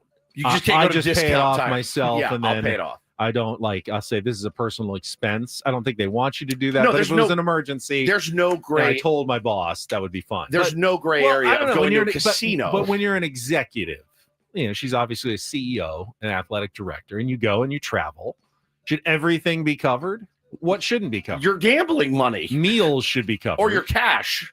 But excessive meals, there's a big difference between going down and getting a sub at Jersey Mike's and going down and having a lavish $1,000 dinner at the steakhouse with, expensive bottles of wine and stuff. It happens all the time. All the time. Not here because they don't give us corporate cards. Smart. Very smart. Very smart. Smart move. Oh, yeah. So she's in some hot water. They say she falsified travel vouchers by coding the unauthorized charges as meals. Did you eat a $2,000 meal at Harrah's the other night? She claims some were for business meals. Others were accidentally charged to the business card. Accidental. She failed to fully repay the Florida Sports Foundation for her personal expenditures. You got to be kind of a dirtbag to steal from a foundation, to be honest with you. You really do. Foundations are to help people, and you're stealing. Usually. Yeah. All right. Wander Franco back in the news again, and it's not good news. Wander Franco is the former Tampa Bay Rays shortstop, currently on trial in the Dominican Republic on charges including sexual abuse of a minor, was now charged, Ben, on Sunday with illegal possession of a gun. He was arrested November 10th following an altercation that broke out in a parking lot. A semi-automatic Glock 19 was found in his vehicle. Prosecutors request that Franco also stand trial on the gun charge. It was registered to an uncle of his. But, yeah, man, I mean, he's in some pretty hot water for what he did to that 14-year-old girl, as he has he paid the girl's mother thousands of dollars in cash and other gifts in exchange for the mother allowing him to engage in the alleged abuse of her daughter. So, yeah, man, one of the when he came up was like, oh, my God, look at this guy. He is the next superstar in Major League Baseball. It has not gone well for him. This happened August 2023, signed that 11-year, $182 million contract in November of 21, and has not played since August. So he continues to, his lawyers continue to maintain his innocence. It doesn't look good for him, but I would think if you're already on trial, go out of your way to not commit any other crimes. Correct. Stay out of altercations. Right. Clearly, don't he carry doesn't get a gun that's not yours in your car. He doesn't get it. Yeah. We don't need guys like that walking around. Correct. Yeah. 100%. Lock him up. Lock him up. Make him We do his don't time. you clearly don't understand this. You don't You get don't get the weight of the situation. I mean, what you did was so bad. Right. And then to just walk around and now have these gun charges, you're like, we can't have this guy just walking around the public. He's a little bit edgy. Yeah, a little bit edgy. All right, finally, some do this. DD mega doo-doo. Baseball's been played for about, 160 years now. Televised. There's video clips going back now, century. We oftentimes overuse the phrase. That's the best catch I ever saw. I mean, usually it's really good, but it's not the best catch you ever saw. I mean, we've seen amazing catches. What Denzel Clark, cool name, by the way, of the Athletics did last night in Anaheim is at least in the running for best catch you ever saw. And obviously this is an audio medium. We do have the call, but we will describe it a little more after the call. This was incredible. And this one to center field. Denzel Clark on the move back after he stepped towards home plate and makes another catch. Oh my God! Back-to-back weeks where he wins the electric play of the week, and he's already on the leaderboard for this week. Unreal. You go ahead and book it. I've heard the list. I've seen the list of the greatest catches you're ever going to see in your life. If you don't have room for this one on your list, we're watching two different sports. I mean, Denzel Clark climbs the ladder and then hangs out. Yeah, he's sitting basically on top of the fence. He after didn't he just goes rob over. Nolan a Shanuel of a home run. Sure. He used his right arm at the top of the wall, which is about a 7-8 foot wall there. I think maybe a little higher, maybe. And uses his right arm as he leaps high up in the air, all ready to get up there. Then uses his right arm to propel himself up another 4 or 5 feet. So he's about, I'd say 10 to 11 feet maybe in the air when he actually makes the catch of a ball. Would it have gone over? Oh, this was going over by about 8 feet. Yeah, he smoked it. This was a home run. It was such a good catch, and the Angels did come back to win the game that Nolan, after said, I don't know, it's actually kind of cool that I get to be part of that history. That he didn't highlight look happy at the after time, he hit it. but after they won the game, he goes, all right, Man. you know what? I get to be part of a highlight that's going to run forever and ever and ever. Dude, so what you said the catch probability was what? I don't know if I so believe this. I saw this last night online. It and can't be. I don't know how they do catch probability. They said the catch probability was 95%. Come on. I mean, on no planet. I think they're like not counting the wall. Like, oh yeah, if there wasn't a wall there, he goes back and makes the catch. There was a wall in front of him. Though. So yeah, if he's playing in the Polo Grounds in 1950, that was another 100 feet past that or whatever it He was. just sprints back and makes sprints the back catch. and makes the catch. Sure, 95%. I'm gonna assume on catch probability you need to factor in the 10-foot wall, 8-foot wall, 9-foot wall. I don't whatever. think they do though. So. I just don't know, man. Like if that's 95%, that means I could take Denzel Clark out there, throw him the same ball, have the same ball. You're telling me he's going to catch it 95 times out of 100? No. Like maybe 3 times. It was astounding, and I watched it 100 times. It was really, really good. And that is don't and do this for a Tuesday. That was Don't Do This with Ben and Woods on 97.3 The Fan. All right, if you've got some more thoughts on the Padres and the Royals, or not the Royals, we have Padres Royals tickets to give away. If you got more thoughts on the if you're a Padres, Royals fan, you want to talk Royals, Dodgers, that's fine. We also have some injury updates, not necessarily great news for the Padres starting pitchers. I'm so concerned with this, man. Yeah. I can't even tell you how concerned I am. I'm so I'm just it's so dire, I think. It's well, it's not encouraging at the very least. We'll get to that coming up next with Ben and Woods on 97.3 The Fan. First, though, I'm going to talk about Prize Picks. I got a free square coming up for Game 3 of the championship series in basketball. Game is tomorrow night, so you can look over your lineups. It's daily fantasy with Prize Picks available to everybody. This time, it's Oklahoma City's Jalen Williams, just 1 point. To cash that pick. So all you have to do is put Jalen Williams in your lineup, pick more than 1 point, and then combine it with between 1 and 5 more players and win real cash, up to 2,000 times your cash with Prize Picks. These free squares are great, though. Really helps you, doubles your chances essentially at winning. You want to go easy, just pick one other stat. If you get a hunch somewhere, combine it with Jalen Williams, that's a winner right there. It doesn't even have to be basketball. It could be a completely different game. You could be watching the game tonight at Petco Park. And put that in your lineup as well. They don't even have to be on the same day. You got some hunches, put together your lineups and win real cash with Prize Picks. When you download the app to get started, use our code KWFN. You're going to get $50 instantly when you play your first $5 lineup. That's $50 instantly when you play your first $5 lineup with Prize Picks. Use the code KWFN and make sure you take advantage of special squares like Jalen Williams, 1 point. Just pick more, and you're already halfway to a win right there with Prize Picks. Check it out today. Run your game with Prize Picks. Must be present in certain states. Visit prizepicks.com for details.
Hey players, things are about to get real here in San Diego. Introducing the all-new Hamul Casino Resort. With a 200-room hotel tower, exciting new eats and drinks, plenty of new places to play, and a luxe spa and salon. Hello, rooftop pool and deck. It's where players can play their hearts out and enjoy all the perks that come with it. It gets real this summer at the all-new Hamul Casino Resort, the players' place.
A little more commentary on that Denzel Clark do this catch.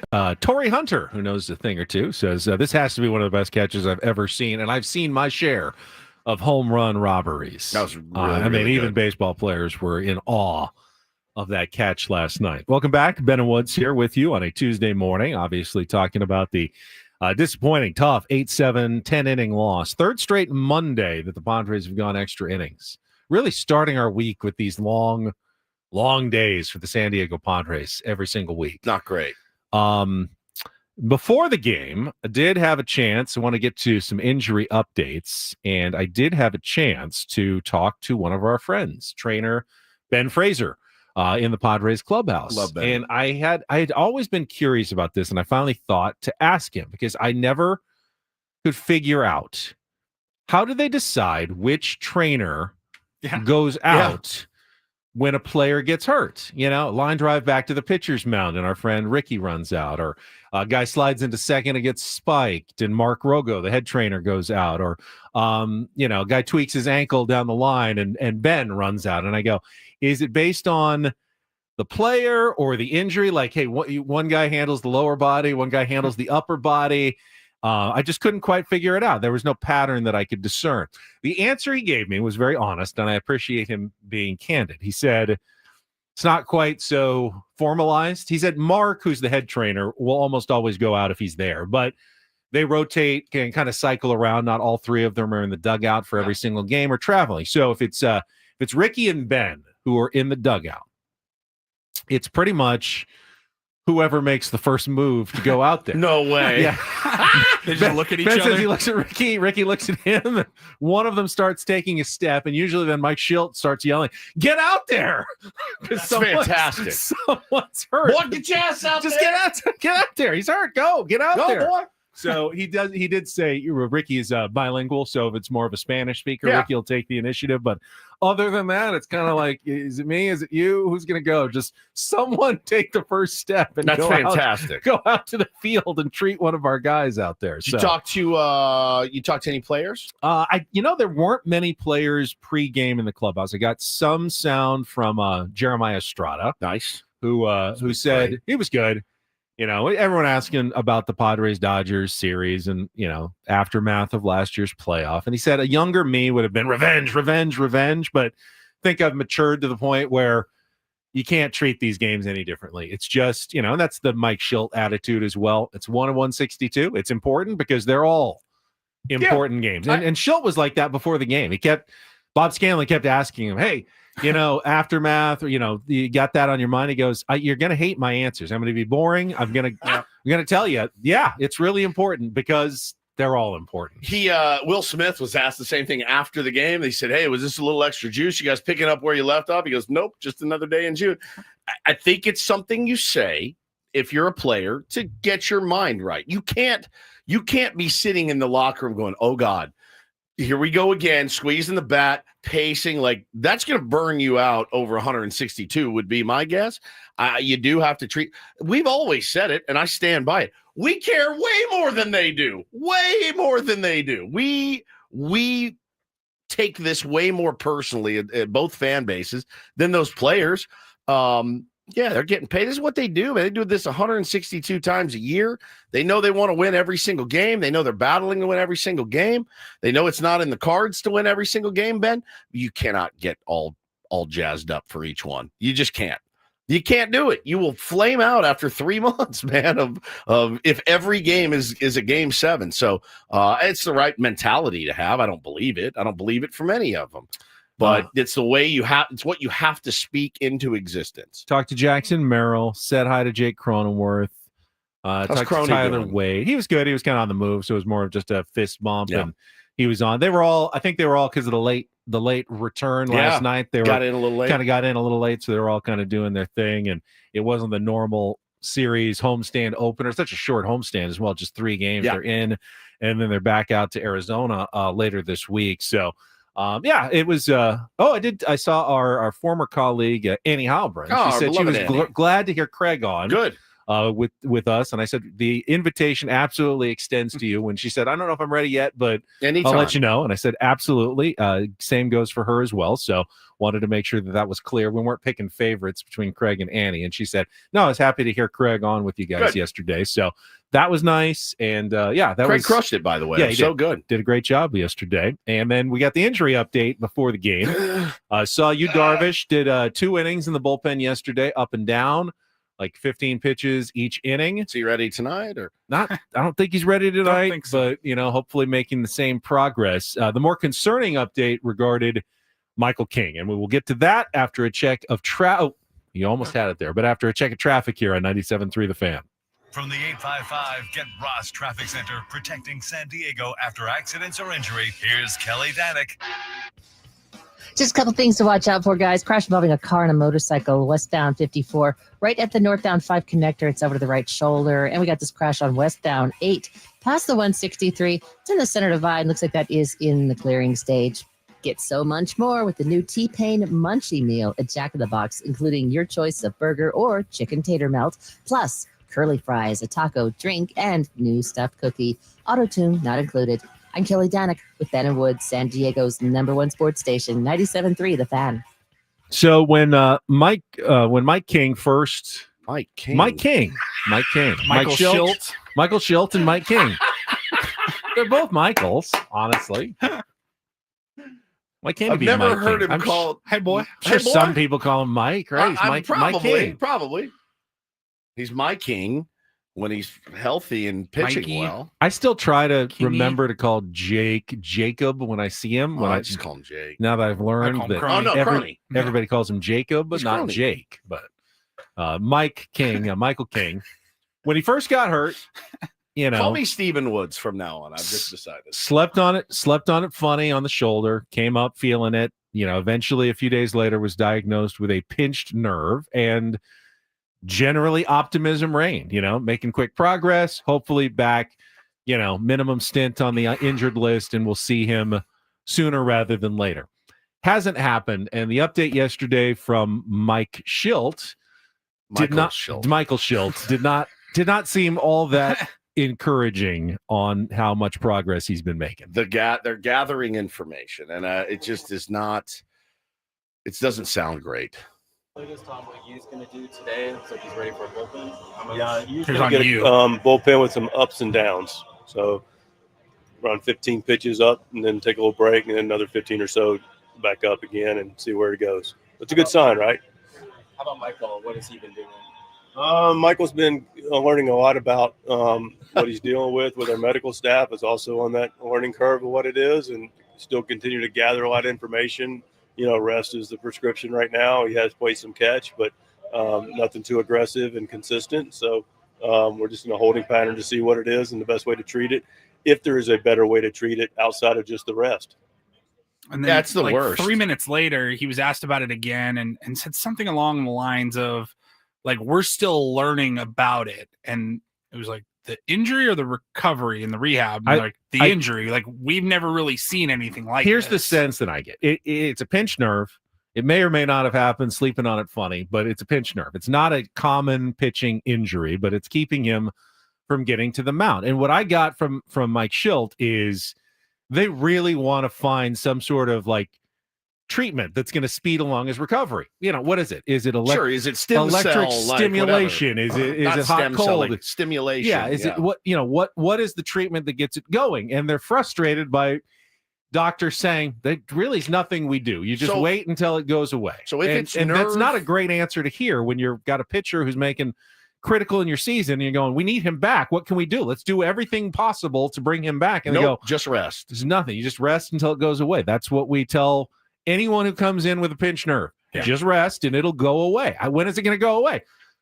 We don't know. Could be a week, could be a couple months. We don't know when it's going to go away. Here's the second part of Schilt's answer. Like, this was, I was like concerned. I texted you guys immediately. The injury itself specifically, it's not something that is historic to our game. It's not something that players have had.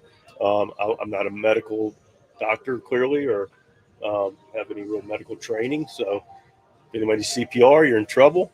I can't speak the specificity of it. All I know is it's not something historically anything we've dealt with in this game. So we're sure get an education around it. I'm like, what is going on? Yeah, what's Has going Michael on? King pitched his last pitch as a Padre? I don't know. Alex in the chat says, why are you guys going along with this? We ain't stupid. Going along with what?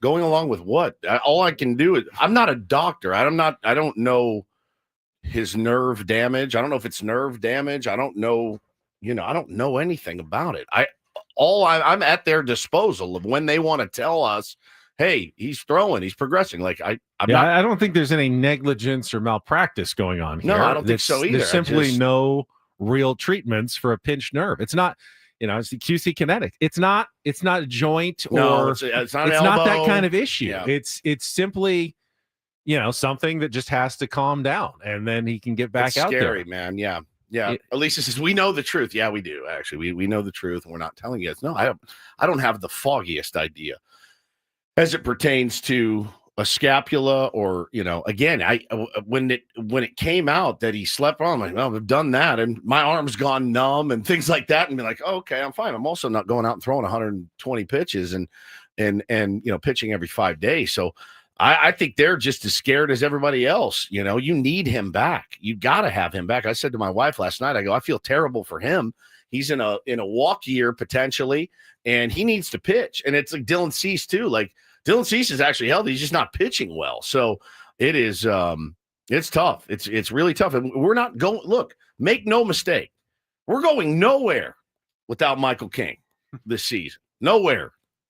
There's nowhere. We're going nowhere. He is a must-have. We're not going anywhere. Yeah, we're not going anywhere without Michael King back in this rotation. Now, you will not get through the rest of the season, Ben, with... Could it end up being a positive? Gets a little break and then is strong at the end of the season? I mean, this is a Dodgers strategy now to try to, I don't think they're doing it on purpose, but it could end up, very beneficial.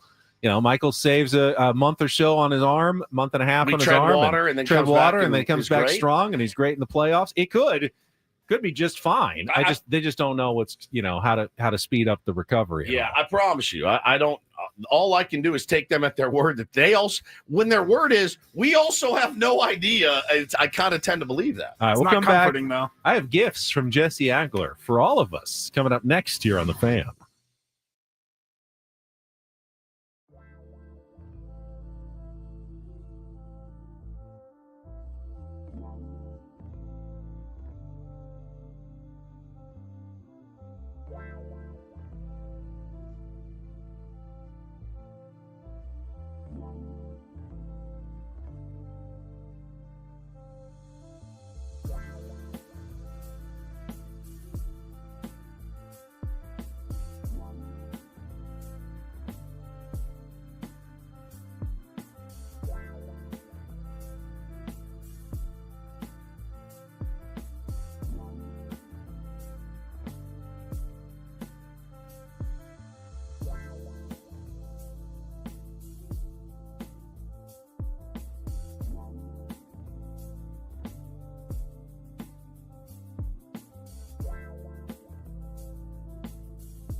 halfway home on a Tuesday. Ben and Woods, 97.3 The Fan. I'm Woodsy. That's Paul Rindle, executive producer. Ben Higgins, your friendly neighborhood sports anchor. Just saw this come across my feed. The Tyler Wade triple last night had a catch probability of 45%. But the Denzel Clark play had a catch probability of 95%. Is that because Denzel Clark's a really good outfielder and Teoscar Hernandez is not? Make it make sense to me. I really don't know how catch probability works. And nor do I care. The more I see them, the less they make sense to me. Well, yeah, it's like I'll be watching a game and I'm like, oh my God, what a catch. Catch probability, 99%. I'm like, what? Your eyes tell you. And look, guys get bad jumps. Guys get terrible jumps, and they end up making up for it, and that's fine. And you want every outfielder to get the perfect jump, every infielder to track it all the way into the stands and run it down.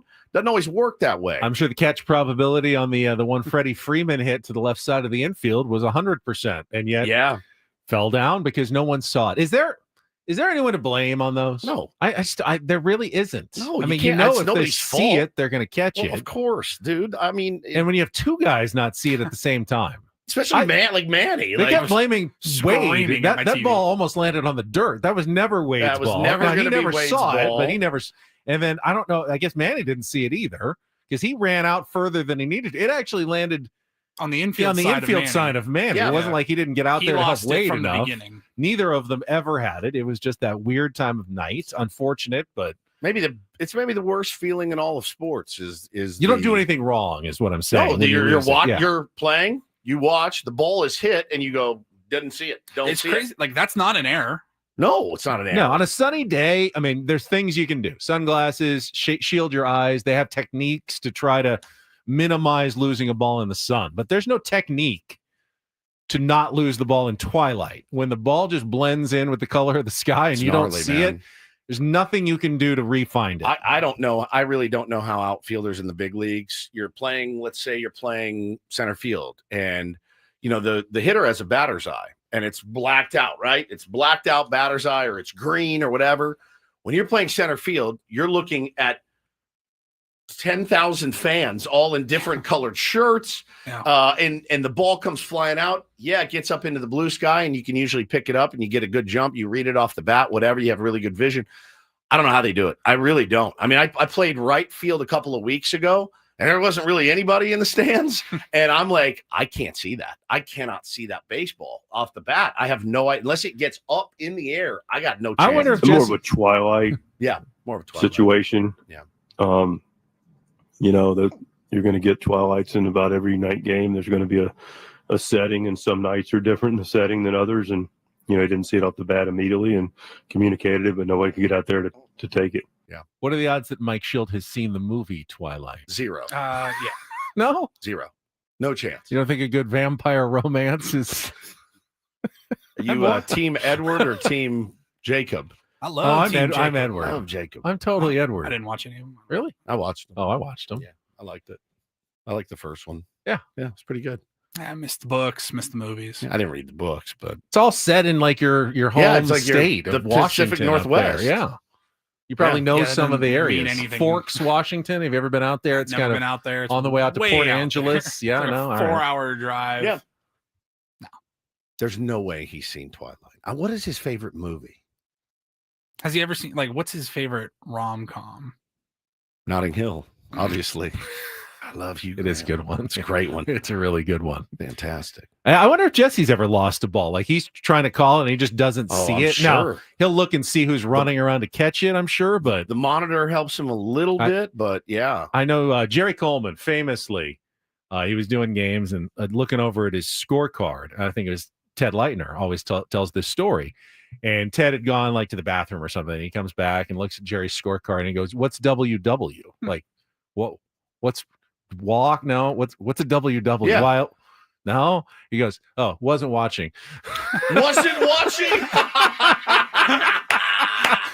He had a whole symbol for it. I wasn't watching. Missed it entirely. MIE. That's a WW. Yeah. What did he do in the third? WW. Yeah, I wasn't watching. Yeah, it's it's a long season. It's a long season. Those were some bad teams back then too. It wasn't this exciting brand of Padres baseball that we are accustomed Well, to. speaking of Jesse Agler, he's going to join us coming up at the bottom of the hour. But before that, I ran into him yesterday, and he said, Ben, I've got something for you. I have gifts for the Ben and Woods So excited. What an program. Come by the booth and pick it up. So I did, and here it is. I've got a nice little gray gift bag. Yep. It says Well Spa on it, but he may have just picked Spa. up the bag, and he's got gifts in here for all of Yeah, us. it's all So spa treatments. Eye creams. here you go, Woods. for One me. for you. Oh, and these yeah. are all the same, but I think there's something else in the bottom. You son And of then a- one for me. And then, and let's see what we got here. You son of. Look Oh at my you. God, I'm so excited for this. Got a brand new coffee mug from the Fister. Amazing. Look at that. Ooh, it's a nice That's one. a really too. nice That is mug. a beautiful It's got mug, like the Jesse. what do you call And- this on the outside, Paulie? Like people do it to their cars. And just to make sure that we Like a don't mat. leave a coffee stain or ring on the table, we have a Fister coaster. Coaster. As well. That is so Fister? thoughtful Yeah, of absolutely. Jesse. Crazy. It was a beautiful mug. Look at that. Outstanding. Very This gorgeous. is a really nice mug. This is like, this is What a guy. This is solid. This is a solid. I needed a new coffee mug so badly, and now I have one, and it's from the Fister. What a Fister? sweet. Yeah, absolutely. Who has Paulie? Who has the best coffee mugs around? Fister? Yeah, absolutely. 100%. They're known for their coffee. They're great gift shop coffee mugs. What a mensch he is. What an absolute mensch Jesse Agler It's is. too bad there's no professional sports teams in Bangor, Maine. Bangor, Maine. Absolutely. Bangor? Is that how they say it? Or they say banger? Bangor, Maine. Bangor, Maine. Mister? Absolutely. I think that's number one of my favorite drops. Yeah. I don't think anything gets better than that. Fister? Yeah, absolutely. So good. And it's spelled Pfister. I often during our show, I like to put myself sometimes behind the wheel of a car. It's your first time tuning in. You're Yeah. kind of flipping around, and You're you like, hear "Excuse that, me?" and you go, "You're like, you're not an OG. Like, yeah, you don't know the context. And Right. You're just like, what in the hell is going on this radio Yeah, show?" what is Fister? that? Yeah, absolutely. Yeah. Again, the context. The Fister Hotel in Milwaukee Yep. is famously haunted. It's where the Padres and most Major League Baseball teams stay when they're visiting the Brewers. And Woods asked me if I was scared to stay at a haunted hotel. Like, would I stay at the Fister? And my answer was, Fister? Yeah, absolutely. I would stay at the Fister Hotel. It's a 100%. nice old school hotel. I like nice I'll play hotels. There doesn't need to be a ghost to do that. There's people out there that can do those sort of things. So I don't. I'm not a ghost or paranormal guy. Would you stay? Fister? Yeah, absolutely. Would you stay at room 3327 at the Hotel Del by yourself for a night? Yeah, it's a nice hotel. You really would. Well, if I'm not Fister? paying Yeah, for it, absolutely. yeah.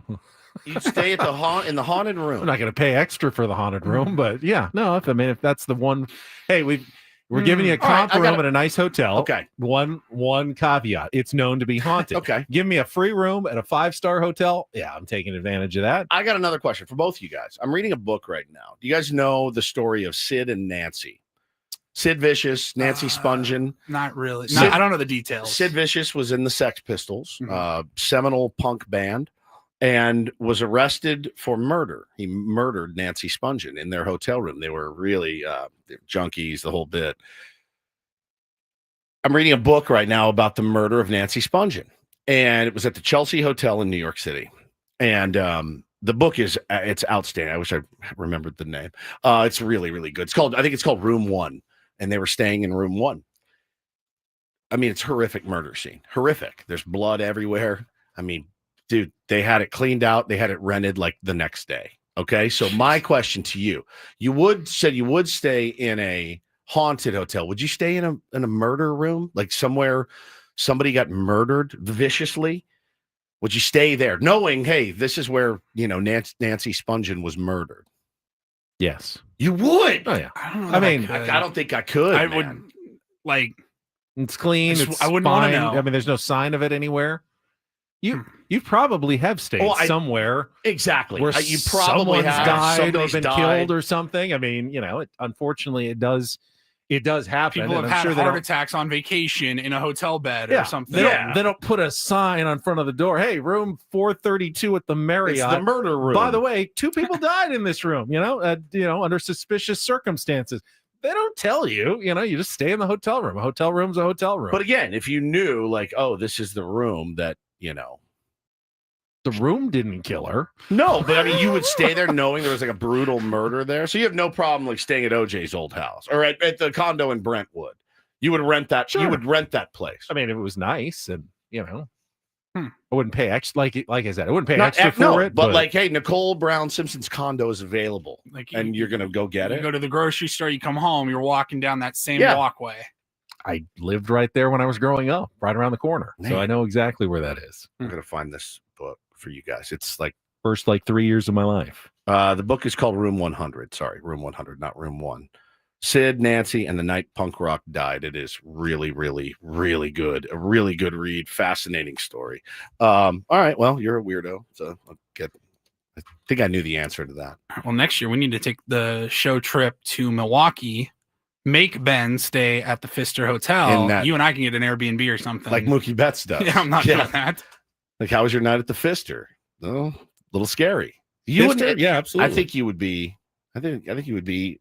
It would be like skeevy for you.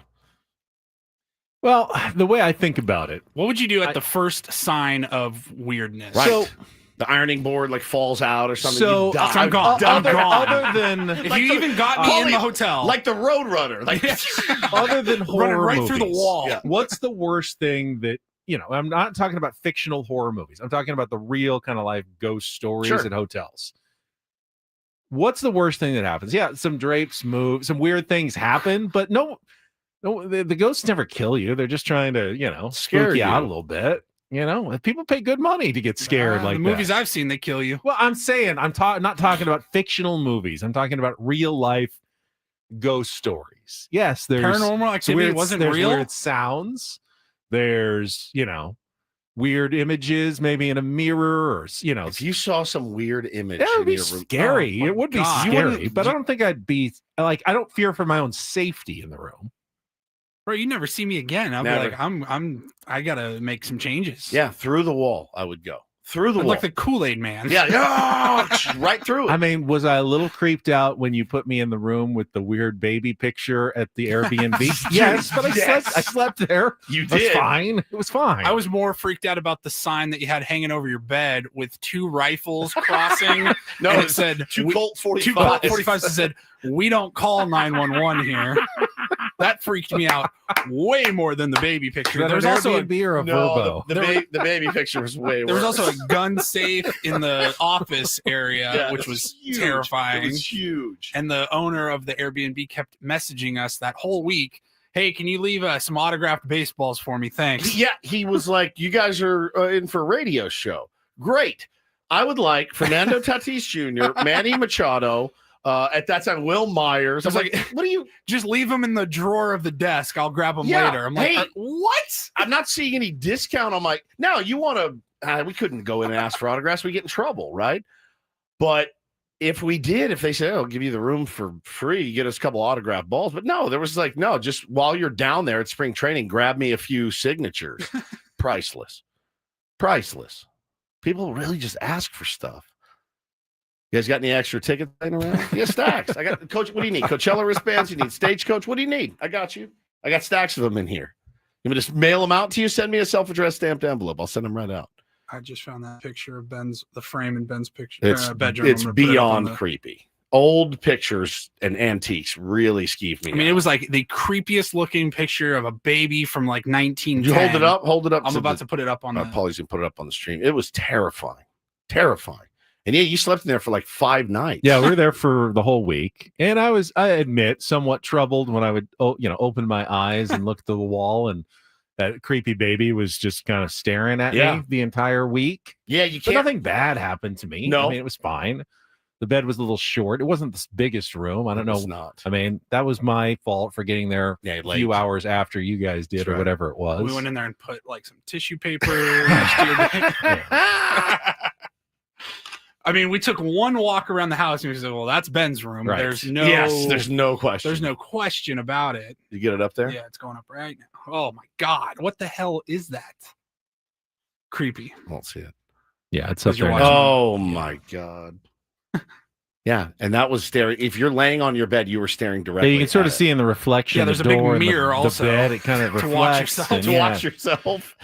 It was a weird room. There was I'm gonna no doubt Stroganoff. about I'm gonna guess not once that week. It would be my guess. it. Almost looks like the baby's floating. You know, it's, It does. it's just weird. Very It's just a weird, intense-looking baby. Now we didn't tell you that baby was actually murdered in that room. So we didn't tell you. That's why the picture was sad. That's a sad It is story. sad. It is. All right. All right, we need a contestant for Take on Woods. If you want to play our game before Jesse joins us, chance to qualify for a trip to Las Vegas in a spa package. 833-288-0973. 833-288-0973. We'll play our game and then play a little Incorporator with Jesse Agler. Talk about the it was an entertaining game last night with a disappointing ending for your San Diego Padres. It's all coming up on San Diego's #1 sports station, 97.3 The Fan. First, though, I've got my new coffee mug from the Fister. I can actually put in my coffee from Better Buzz. It's been my place lately. I've been going to Better Buzz coffee locations all over San Diego County. This is the best drink ever that I have, by the way. It's quarter sweet, but it is really delicious. You need to check out their menu. You can go online to their website, check it out, or download the app like I have. Their locations, again, all over the county. If you're on your way to work right now, stop by and check out one of their absolutely great summer special drinks. They got a coconut best drink ever, smooth, sweet, topped with coconut cold cream. There's the coconut matcha. They've got the new bowls, the summer bowls like the Blue Crush Acai Bowl and the OG Deluxe Acai Bowl with real fresh ingredients. Check out their menu today. Go to betterbuzz.com. All the locations. There's one near you right now. Betterbuzz.com. Better Buzz Coffee. It's my new coffee place. Make it yours.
Hey players, things are about to get real here in San Diego. Introducing the all-new Hamul Casino Resort. With a 200-room hotel tower, exciting new eats and drinks, plenty of new places to play, and a luxe spa and salon. Hello, rooftop pool and deck. It's where players can play their hearts out and enjoy all the perks that come with it. It gets real this summer at the all-new Hamul Casino Resort, the players' place.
Still need a contestant for Take on Woods. So, hey, this is a great opportunity. If you've always wanted to try and play our musical trivia challenge and qualify for the Vegas trip, 833-288-0973. 833-288-0973. We'll play here in just a couple of minutes. Then Jesse Agler will join us. And we still need to go over some of the other baseball yesterday. You see the brawl in the Stanley Cup Finals, Game 3?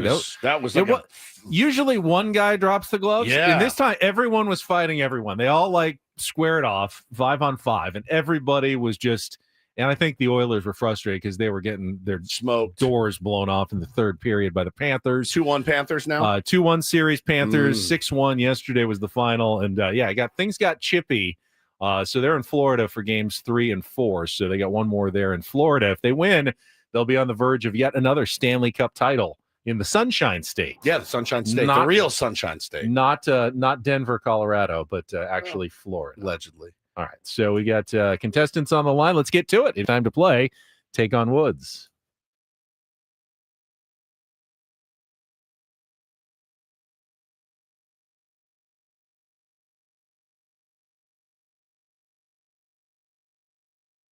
Let's see. We got some callers coming in now. Let's just go with the guy who got in first. Is this Eric?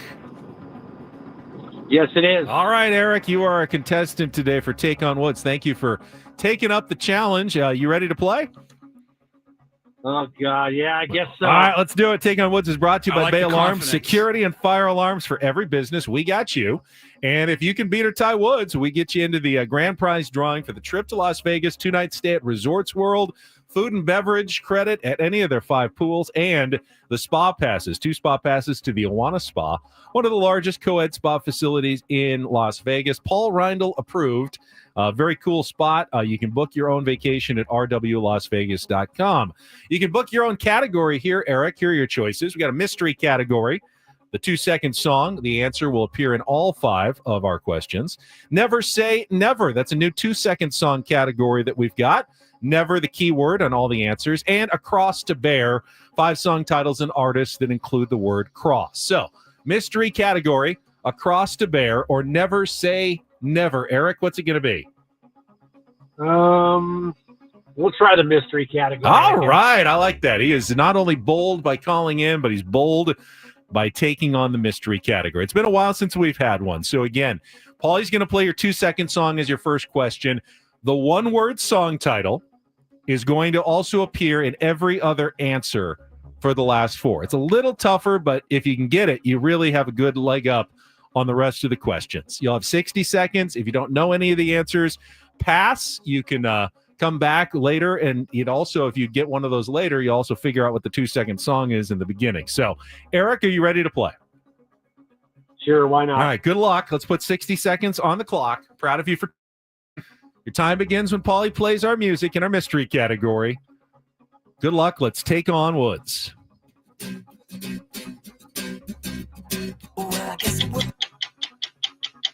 Faith. Correct. By George Michael. Correct. Which country artist is known for hits including This Kiss and is married to Tim McGraw? Faith Hill. Correct. Highway Run are the first 2 words of which 1983 hit by Journey? Faithfully. Correct. English band New Order followed up Bizarre Love Triangle with which 1987 hit that peaked on number 32 on the U.S. Billboard charts? Pass. Sting purposefully never identifies the person or thing he's singing about in which 1993 hit that deals with themes of disillusionment?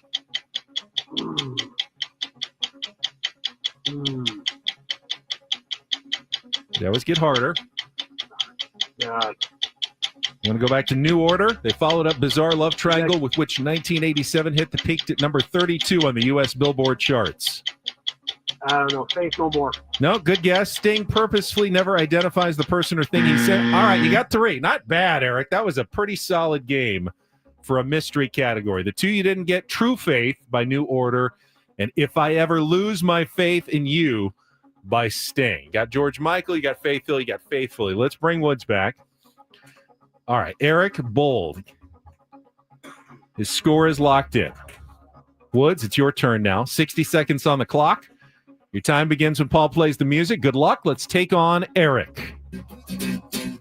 That's Faith by George Michael. Correct. Which country artist known for hits including This Kiss and is married to Tim McGraw? Faith Hill. Correct. Highway Run are the first 2 words of which 1980. Faithfully. Correct. English band New Order followed up Bizarre Love Triangle with which 1980. True Faith. Correct. Sting purposefully never identifies the person or thing he is singing about in which 1993 hit that deals with themes of disillusionment?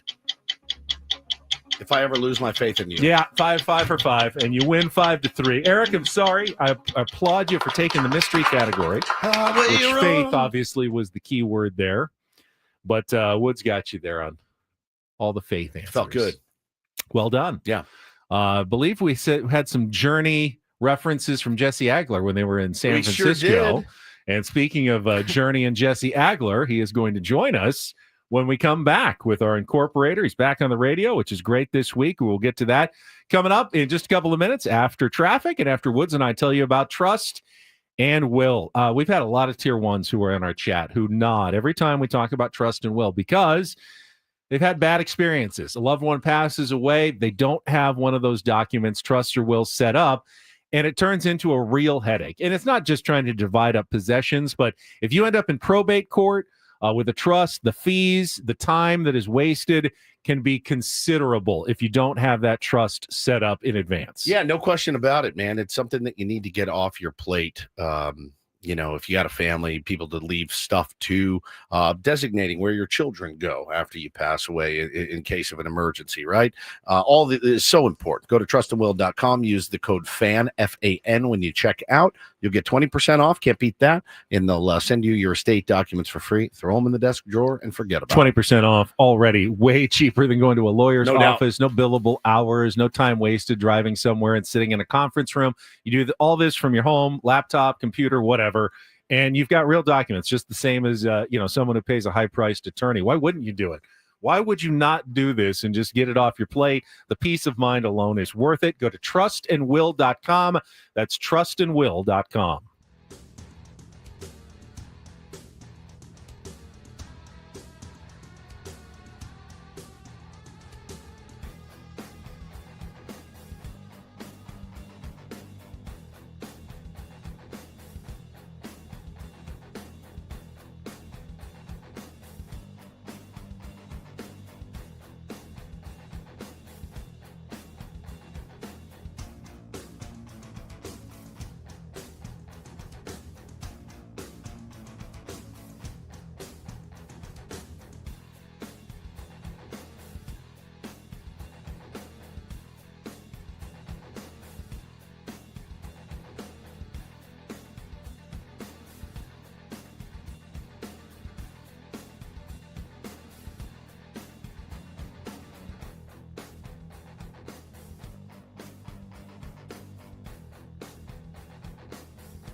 Hey players, things are about to get real here in San Diego.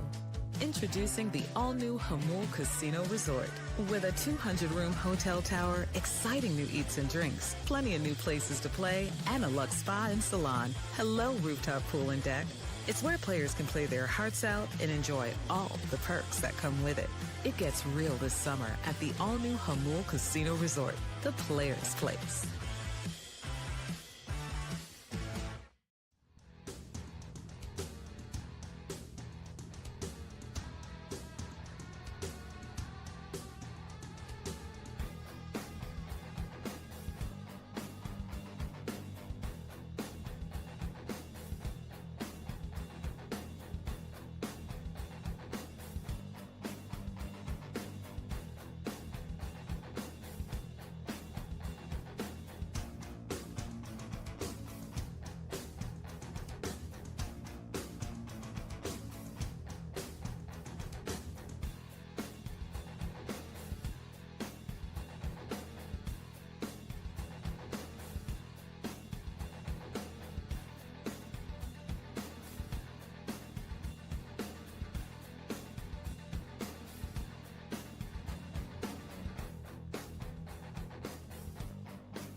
We got Jesse Agler standing by, and the first thing we're going to do after traffic is thank this man profusely, and we will do that next here on 97.3 The Fan.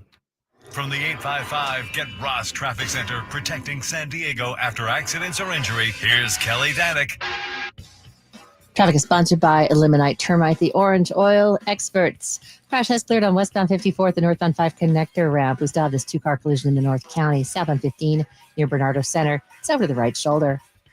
Have termites? Eliminate Termite inspects, treats, and repairs termite damage, all with a full structural warranty. Their orange oil treatment is safe for people, pets, and the planet. No tent, no move out. Protect your home naturally. Schedule a free inspection at eliminatetermite.com. I'm Kelly Danick with Ben & Woods, San Diego's #1 sports station, 97.3 The Fan. By the way, stay tuned all the way through our Jesse Agler interview, because at the end, Jesse is going to give away some tickets to the Padres Royals game next week. Or maybe we will, but he can help us do so. Jesse, thank you so much. We just opened our gifts on the air, and we love our mugs, our Pfister Hotel mugs. These are quality items. This isn't some, really absolutely. Yeah, this isn't some chintzy, dime store mug. This is really good stuff here. Thank you, buddy. It's a classy establishment. They carry only the finest in porcelain drinkware. So enjoy. It's my pleasure. The least I can do. Well, I mean, and the thing is too, like if you brought us bumper stickers, you take them, you throw them in your backpack, right, and you're done. You bring us a little guide of the history of the Pfister, right? You throw it in your backpack. This is glass. You had to get this back in the gift bag, put it in the overhead, like make sure. Breakable at least. Yeah, it's breakable. Like you had to make sure that it was taken care of. It came back in one piece. You just sit with it on a tarmac for That's 5 right. hours on Sunday Jesse, afternoon. Let's talk flat tires on planes, dude. Fill us in. Before we do that, can I just say, that's very nice. You think I did all that. But I'll be honest, I packed it in the suitcase and I said, whatever happened. It is the worst bringing stuff like that back from vacation. Like, maybe it made it. All right, hang maybe on. Follow up. If you get back to San Diego, open up your suitcase and find that they're all torched, or even one or two of them get torched in the bag, do you throw it all away and pretend you never bought it? You didn't tell us you bought those. That's we weren't correct. expecting them. Throw it away. I never even checked the bag. I just gave it to Ben. And que sera, whatever will be. And if one of them's broken, I apologize. But they're not. No, they're perfect. God, they're perfect. Yeah. Perfect. I love flat tire. Oh yeah, flat tire. I think, we all know that a plane can get a flat tire, but it's not really something you think about, right? It's not, you don't roll up expecting that. But look, every year it seems like there's something like this that happens. You travel as much as we do. We all, if anyone who's ever traveled with regularity, stuff comes up all the time. It's just, the nature of that industry. And this was a pretty extreme one. So it was a much longer day in Milwaukee and a much longer night coming home than we anticipated. We could have played the Sunday night game and gotten home at the same time. We played the Roku game. 10 a.m. or whatever. We played at 10:05 a.m. Pacific and then landed at midnight Pacific. So it was pretty wild. But I tell you what, man, nobody knows how to handle a curveball like a baseball player and people who are around the sport. We talk all the time about the cruelty of baseball and how often you have to make adjustments and how, nothing ever goes according to plan. And that mentality suits you very well when you're watching what appears to be an overmatched maintenance mechanic trying to change a tire on a 757, because everybody really did. I mean, I think, had I not been around these guys the way I have, I would have imagined that they're like crushing this guy as he's trying to change the tire. But nobody said a word to him. Nobody was getting upset. Nobody was frustrated. And I think, it tells you a lot about this team. It tells you a lot about the mentality you have to succeed at that level because, everybody just found ways to occupy themselves. You kind of laugh about it. You goof around. At one point I pulled up, YouTube, how to change a tire on a 757. So we were like kind of following along with the guy as he did his thing. And we're like, oh no, now he's going to grab that thing and that's how he's going to take it off. And it was, it is what it is. It's one of those things that's just obviously completely out of everybody's control. Yeah. So you sit back, you take it, and on you go. I'm still stunned because I felt like, there had to be like a team of 7 people who come out to change a tire. And it was really just the guy changing the tire on the plane. I think it's one of those, like, had we been in Atlanta or, Minneapolis, like a big Delta hub, we fly Delta, I'm guessing there's like a lot more people there. But, we're not at the main terminal. We're not, we're kind of off to the side, at the what's called the FBO. And so I don't know. I mean, you kind of get what you get. And the guy was locked in. I mean, but it was definitely not a straightforward situation for whatever reason. You could just tell. And we even got lucky, by the way. It might have taken longer. At first, they didn't think they had a tire at the airport, the right tire. So they were going to have to bring it up from Chicago, which would have taken who knows how much longer. But then apparently they found the tire just laying around somewhere, and that was the one he put on. And so, yeah, it was quite an experience. They don't strap the spare on the back like they do with a Jeep. I'm not joking. Exactly. I'm not joking when I tell you this. If that were me and they're like, there's a decent chance we got to go get the tire, I would be like, I'm renting a car. I'd rather be in perpetual motion than sit and wait. I know it's a long drive, but as long as I'm moving, if I'm moving, I'm fine. Me sitting left to my own devices, Jesse, not great. Much like, look, we talk about things that are in and out of our control. We have no control over the way the San Diego Padres play the Los Angeles Dodgers. Last night was, by all accounts, a really, really good baseball game, man. Then they played a ton of really, really good baseball games lately. You hate to lose that when you finally start scoring some runs, but as you said, que sera, man, like it happens. A lot of things you can point to. When you look at it, kind of what was the turning point for you last night for the Pods? Oh, man, I don't even know if there was a turning point necessarily. Like you said, there's 1,000 things in that game we could probably sit and break down for an hour each. It was just, that kind of night. It was that much fun. It's one of those that, I say sometimes it played out like a Russian novel, like with all the twists and turns. And I don't even know that there was a turning point. It was the Dodgers got 2 in the 10th and the Padres got 1. Yeah. It was haymakers right off the bat, which is like in a way what we should have expected, even though both offenses had really been struggling going into that game. Like, of course, when the Padres and Dodgers got together, they were going to stand in the middle of the ring, first inning, first round, and just whack at each other. And that's exactly what they did. And then, it settled in a little bit there. And at that point, it just becomes a matter of like who comes up with the last run pretty much. And it was the Dodgers who did that. So I mean, it was as entertaining as it gets. Look, this is the best rivalry going in baseball right now. And last night certainly kind of lived up to all of that. Why do I saw the clip from, and we didn't bring it up, but I'll bring it up now. Why would Max Muncy go out of his way to say, no, this isn't a rivalry? Like, it doesn't make any sense to me. Like, he said, you can't have two rivals. You absolutely can. You absolutely can have more than one rival. And if you fail to acknowledge that this is a rivalry, everyone paints you with the little brother brush, but you can't sit and watch these two teams go at each other and think, no, this is just normal. This is just like D-backs and Dodgers or Padres and D-backs. I mean, it's absolutely a rivalry, and it's a damn good one. Yeah, it is. And look, I didn't hear the exact quote from Muncy, but I imagine he's doing the thing that we often hear from players and managers, which is, they're just trying to minimize it in their own mind. Yeah, just to not make too big a deal out of it, because you're right. From an objective standpoint, there's literally no way, you could be like, nah, this isn't it. 100%. But even Mike Schultz before the game was trying to downplay it a little bit. He was doing the whole, hey, it's 1 of 162. It's one game. This isn't about unfinished business. This is about, just going out and playing good baseball tonight. And like, I get that, particularly when it comes to public facing comments. Now, you don't have to be that way. You don't have to answer it that way. But I do kind of understand why someone might. It's not what I would do, I don't think, if I were in that position. Dave Roberts, after the game, I think was, he was talking about, it's a great rival. We got to take whatever we can get against these guys. He's leaning into it. But yeah, I mean, like the way it's described by one player, one manager, one coach, I don't know that really matters. Anybody in the building could have felt last night. Anybody watching on TV, anybody listening on the radio, anybody probably walking around Southern California last night had a pretty good feel of just how intense it is. It was awesome. Jesse, there was a moment in the game when Freddie Freeman hit a pop-up to the left side of the infield. It was that twilight. Manny didn't see it. Tyler Wade didn't see it. I don't think Tyler Wade, it was never his ball, but neither of them saw it. I wanted to ask you, have you ever been calling a game and you just didn't see the baseball when it was hit, and you're like trying to figure out what happened to it? Well, so Machado's home run in Milwaukee 2 days ago, the 1-0 game, just like the way the panels were closed and the flight of the ball at American Family Field, which still doesn't sound right. No, I did not see the ball. Oh, God. I did not. Once it got out of the infield. You know what? I could tell because you sounded unsure of whether it was going to be caught. I'm going, that thing is so far out of there. And Jesse's going like, it's deep fly ball. And, it's gotta go. It's way out of there. And go, oh, he didn't see that, did he? No. Yeah. So, I mean, it definitely happens. And then, you got to go context clues. So, like watching the left fielder, I forget what it was for the Brewers. And then, I did pick it back up.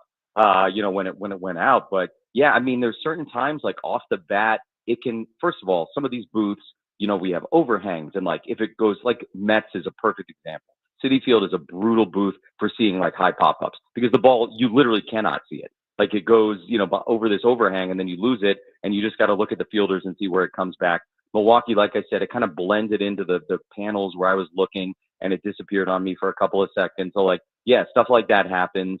And, in an ideal world, you turn to the monitor on TV and get a sense of it. But if that camera guy's off a little bit, or as was the case Saturday and Sunday, it's a national game, there's often like a 2-second delay. So you don't get to necessarily cheat with the monitor the way you can on another night. And, you just got to figure it out on the fly and kind of make it happen. But yeah, I mean, it's something that happens in baseball, the players and announcers. And that time of night, it's always tricky. It seems like, at least a couple times a month we see something like that. Sometimes they make the catch, obviously, but it is something that happens, and yes, it happens to me. I wanted to get your thoughts on what happened in the bottom of the ninth inning. We talked about it a lot this morning, and Luis Arraez at the plate. Fernando Tatis Jr. just gets to first base, and I'm going, give him a chance to steal second, get into scoring position for a single, and he takes off. Looks like he had a good jump, but Arraez swings at the first pitch, and I'm feeling like you got to give Tatis a chance to go there. I'm sure you remember the play. Did you have any thoughts on that? We actually had one of our baseball insiders say that, sometimes when it's a left-hander, you can't tell if the guy was going or not, and you see a good pitch and you swing at it, even though I thought in that sense, it would have been great if Arraez had given Tatis a chance, a pitch to try to steal second there. Yeah, it's when he flew out to right center. That one. Yeah, at the end of the ninth. Yeah. I think I think it's a lot harder to know what's going on, in that moment also, I mean, look, if he finds a gap there, Fernando's on the move. He's going to score. Yep. And it does the job. So, it obviously didn't work out well. And certainly Fernando had what appeared to be a really good jump there, but it didn't like jump out to me. It's like, oh my gosh, I can't believe that happened. Obviously it was not an ideal circumstance in that moment, the way it played out. But that's not something that made me scratch my head or anything like that. Arraez also is such a unique case. Yes. When it comes to taking at bats, because his bat to ball skills are just, one of a kind. Throughout baseball, or at least certainly, in the National League. Maybe you want to put Wilson in there from the A's, but it's the sort of normal things you might say in that circumstance are probably a little different with Luis Arraez, because he's got an opportunity to do something there that maybe a lot of guys don't. It's funny, too, because we were talking about it earlier, and it's like, hey, man, quit swinging at balls. But I'm hitting 333 on balls out of the zone. Well, then the ball's in the zone. He's hitting like 200. So it's like, what do you say to him? You're like, hey, man, keep doing what you're doing. Give him a pat on the butt. Go get him, Louis. It's really one of the weirdest. He's one of the weirdest baseball players on the planet, Jesse. Super hard to break down. Yeah. Super hard to break down. We were talking on a field before the game yesterday with a couple of the Dodger people who were asking about it and looking at his numbers. And basically what you just said is what we were saying. I was like, it's not a straightforward thing. Like, is the BABIP low because he's unlucky? And like, sure, I mean, that's part of it.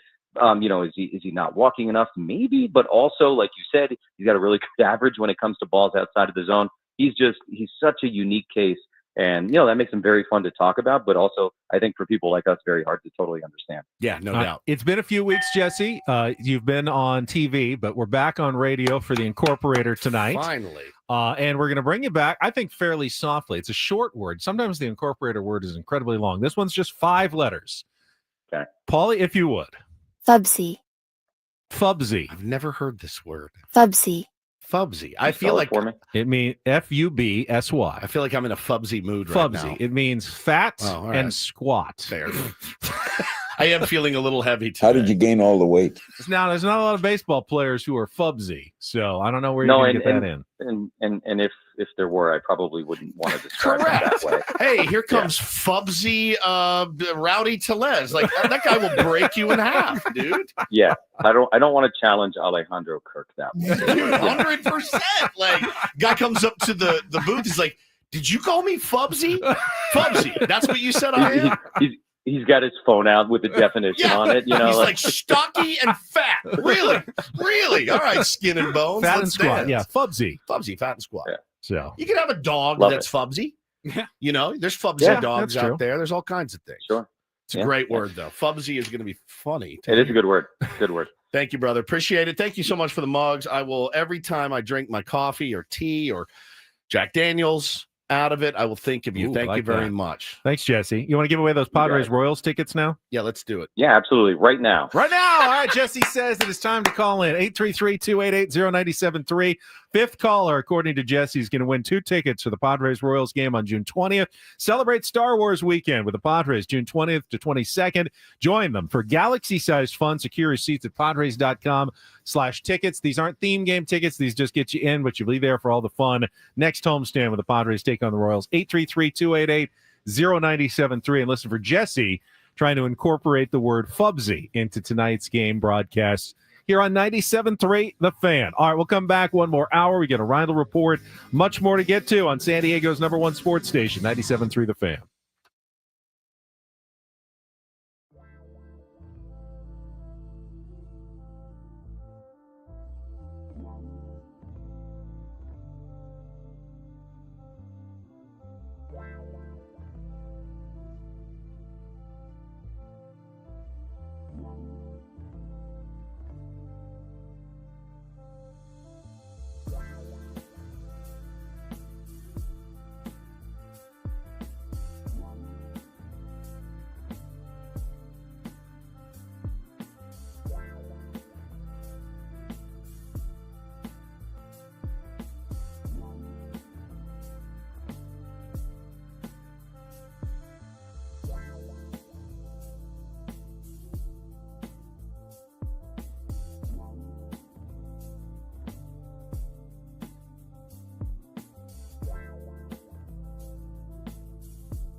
Sorry, everyone in here is just singing along to the Psychedelic Furs. Love My Way.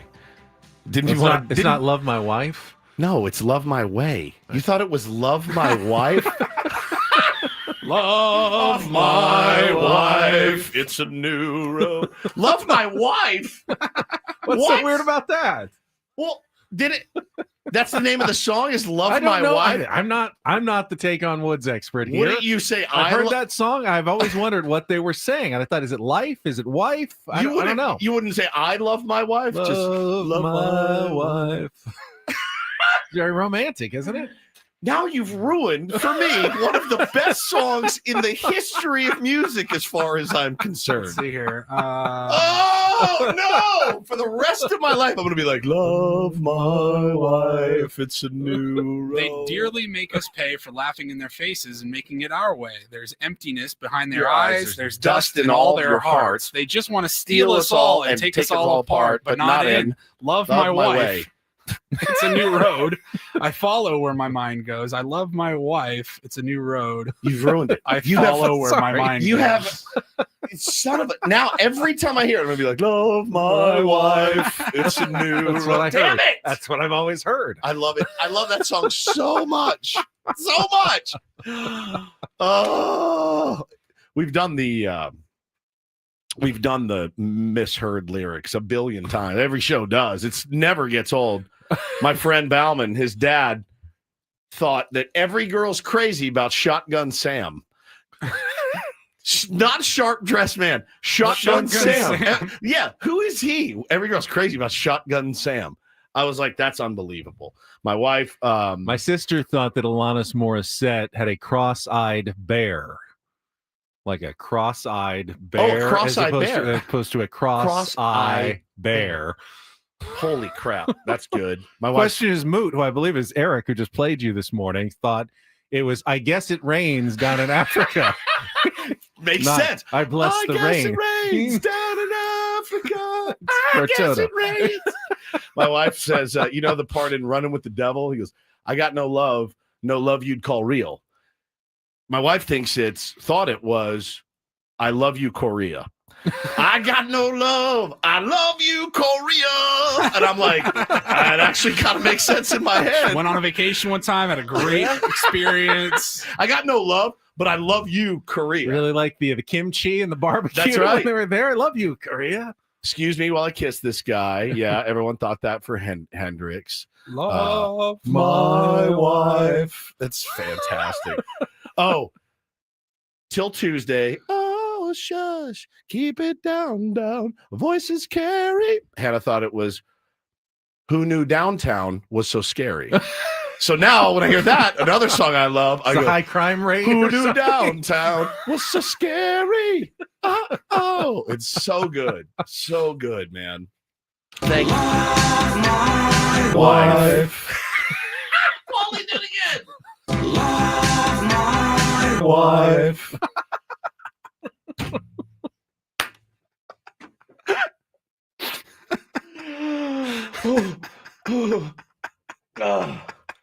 Again. Damn it, Ben. Again. Love my wife. Did we all do that at the same time? Don't worry about it. Do it again. Love my wife. I'll throw up. Oh, I needed that, Paulie. Spencer thought Panama was Cannonball. Cannonball. Guess David Lee Roth doesn't enunciate. Cannonball. I love you, Korea. Listen to it and tell me he doesn't say I love you, Korea. Holy crap, dude.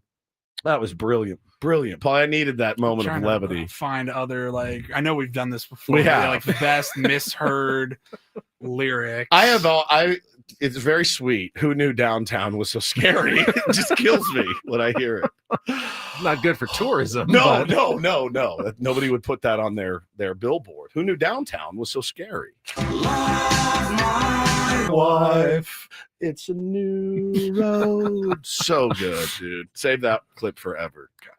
Thank you, Paulie, for that. I had an appearance from my head has not been right. I'll tell you that. Our boss, Adam Klug, stopped in and asked us a question, actually, this morning. And we both had the same answer. He said, If the Padres, you had to make one move, do you want a pitcher, knowing that Michael King's return seems to be a little more, not a belly itcher, a little more nebulous as to when he may be back, and we still don't know about you, Darvish, or are you still addressing left field? It's a no-brainer, dude. We both said the same it's thing. Left field. I think it still's got to be left field. It's left field. You know, you put yourself in a real hole, dude, when you look at your lineup and it's basically, look, at this point right now, it's like 1 through 5, and really 6, 7, 8, 9 is pretty rough. So if you can get a left fielder, Ben, you really it extends your lineup, and you can outslug teams. You can beat teams up when you have a hot Fernando, a hot Arraez, a hot Merrill, a hot Manny. Teams do get hot. I mean, we see it all the time where everybody's kind of firing on all cylinders, and then your lineup is actually decent.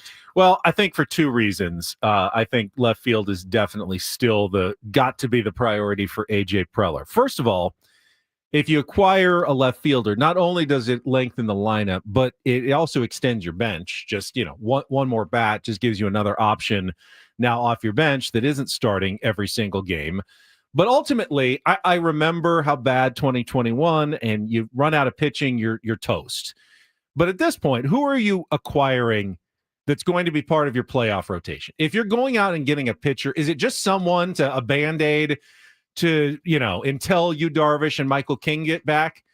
That's fine. But if Michael King and you Darvish come back, you just acquired a pitcher you don't really need. That's not going to pitch for you in the playoffs.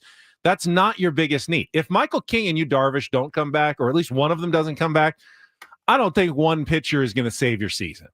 But I think a left fielder is someone who can make a real difference on a nightly basis, someone who can produce a little bit.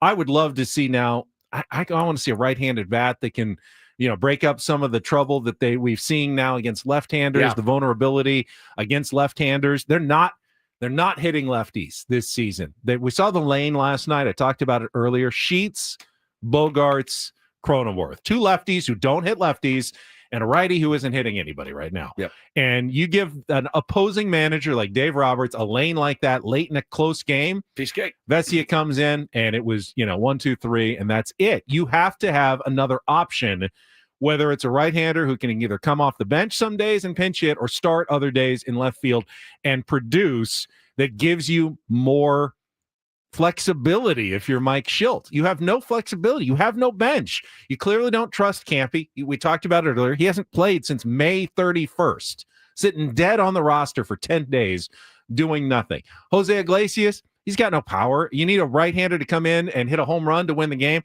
It's not Iglesias. He'll play good defense for you. He can spot start and give you a couple of hits here or there. He's not going to come. He needs someone who can drive the ball out of the park, right-hander against a left-handed pitcher. There's got to be a left fielder out there that they could acquire in the next month and a half. They can do that, and hopefully, maybe even a little sooner rather than later. Yeah, no kidding. And I still see the name Luis Robert thrown around. I don't know. I mean, he's a dynamic. He has a wealth of ability.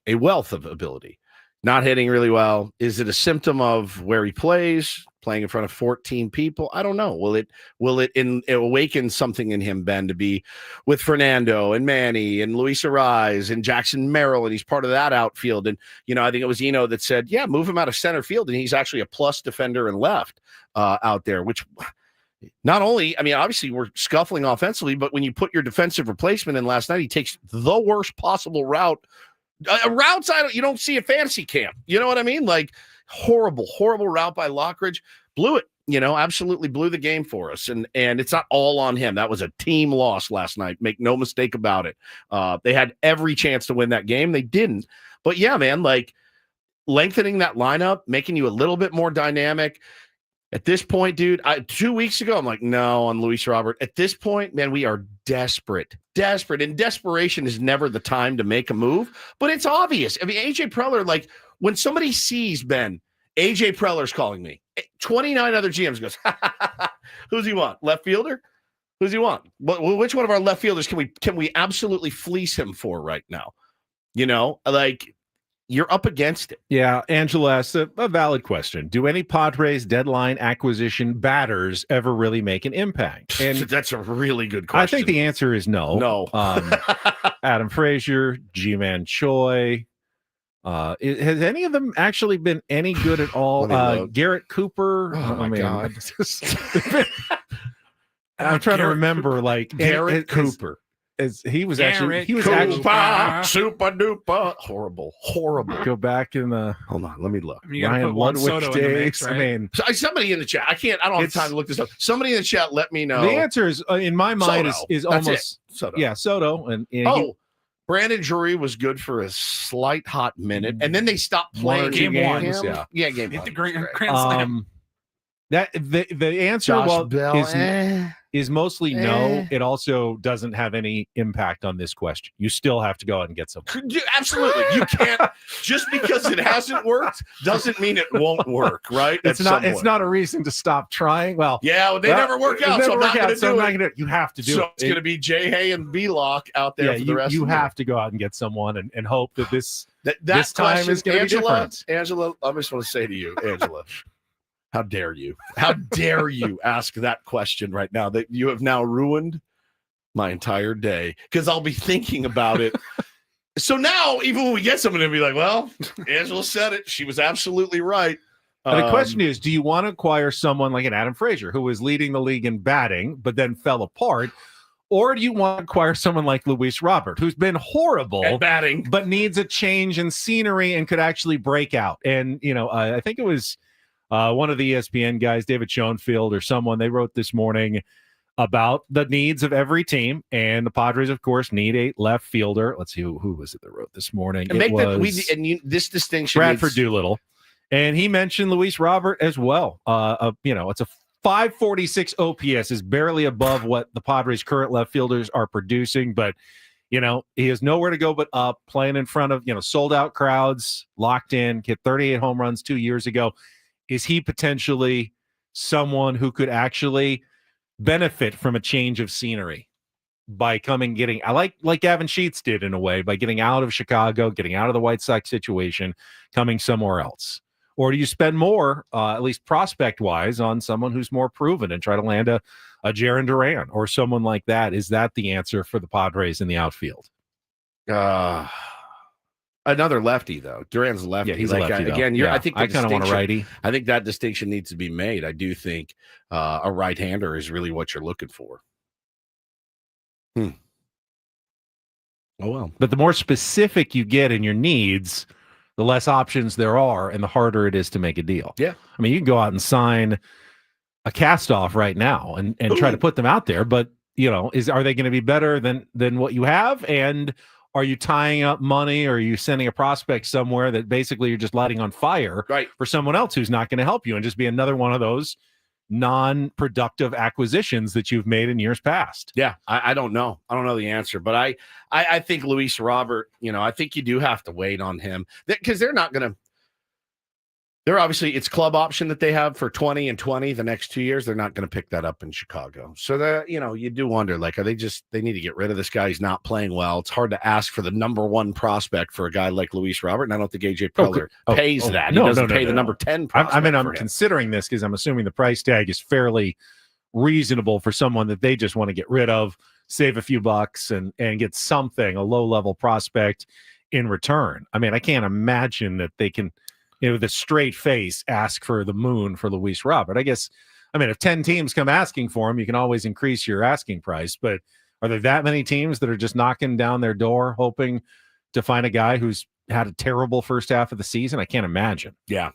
People in the chat bringing up Ramon Laureano. Just looked up his numbers. I think he just came back from being injured. No, that was a while ago. Yeah, he's 264, 7 home runs. That looks like the greatest left fielder of all time for the San Diego Padres. If we had a left fielder hitting 264 with 7 bombs and 15 RBI and 28 hits, we'd be stoked with that production out in left. Angela's arguing against himself. He said Arraez made an impact for sure, but he says it wasn't really at the deadline. But you picked him up in season, and he was a huge impact player for you last year offensively. So it's, AJ can do it.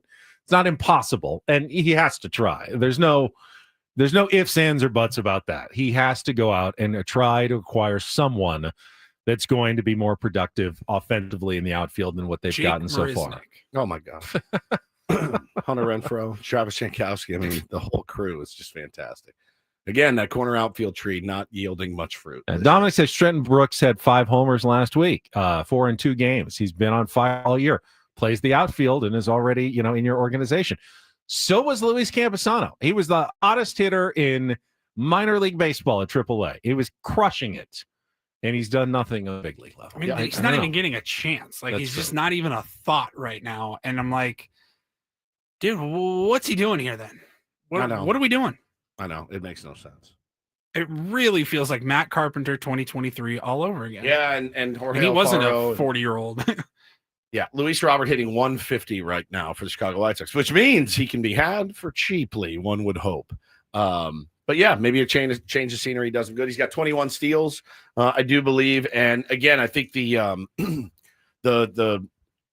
his mental makeup right now isn't great. He's been benched for a couple of days by the skipper and Will Venable, and trying to get his head right and get him going again. A really otherworldly talent.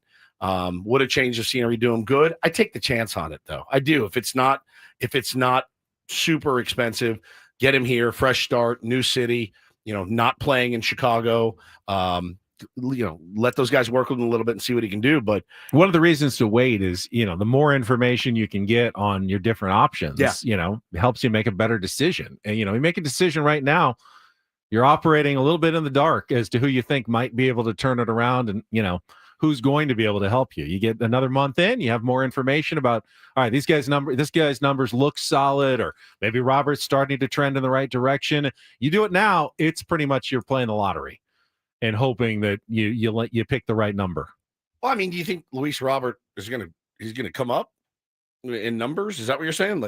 Like wait another 6 weeks or whatever? I mean, you get he's more hitting looks at him. 210. I don't know. I don't know. All right, let's take a timeout. We can talk about more of what happened. Padres actually dropped in the standings, unfortunately, with the loss last night, but we can look around the rest of Major League Baseball. Of course, we'll talk about all of this and more on Friday morning. The Manager's Report with Mike Schilt comes your way on Ben & Woods at 9 a.m. The Manager's Report is refreshed by Eco Water SoCal. Try alkaline water for just $9.95 a month. Eco Water SoCal, keeping it soft since 1925. You can put Eco Water in your new Pfister mug. Yes, I can. Over there, Woodsy. We'll be back after traffic here with Ben & Woods on 97.3 The Fan. First, though, I want to talk about sdfatloss.com. I have lost, let's see. It was 2 summers ago. I was definitely way heavier than I needed to be. I lost 40 pounds in 60 days. And the greatest thing for me is that I've kept the weight off, and it's really changed my life. I didn't have to exercise to lose the weight, but I am able to exercise now. Almost every single day, I can get on my Peloton and ride, work out with my trainer, and I feel differently. I just couldn't do that carrying the weight I was carrying a couple of years ago. It's been a lifesaver for me. It can be for you as well. Find out the secrets to losing up to a pound of fat per day and 10 to 20% of your body weight in just 60 days by calling for a free consultation at 858-665-3211 or going online to sdfatloss.com. Hey, this is the time of year. You do it now. It's still going to be plenty of sunshine left in August and September. By the time you get that weight off, you can still enjoy San Diego's actual summer later in the year. And there's no injections, nothing weird, no hormones, no side effects, nothing like that. It's just real food, chicken, steak, broccoli, Brussels sprouts, some vegetables, stuff you probably are eating anyway. This is just the right time and the right place to eat it. You can lose the weight fast with sdfatloss.com. Schedule your free consultation. Do it today. It's sdfatloss.com. Results may vary.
Hey players, things are about to get real here in San Diego.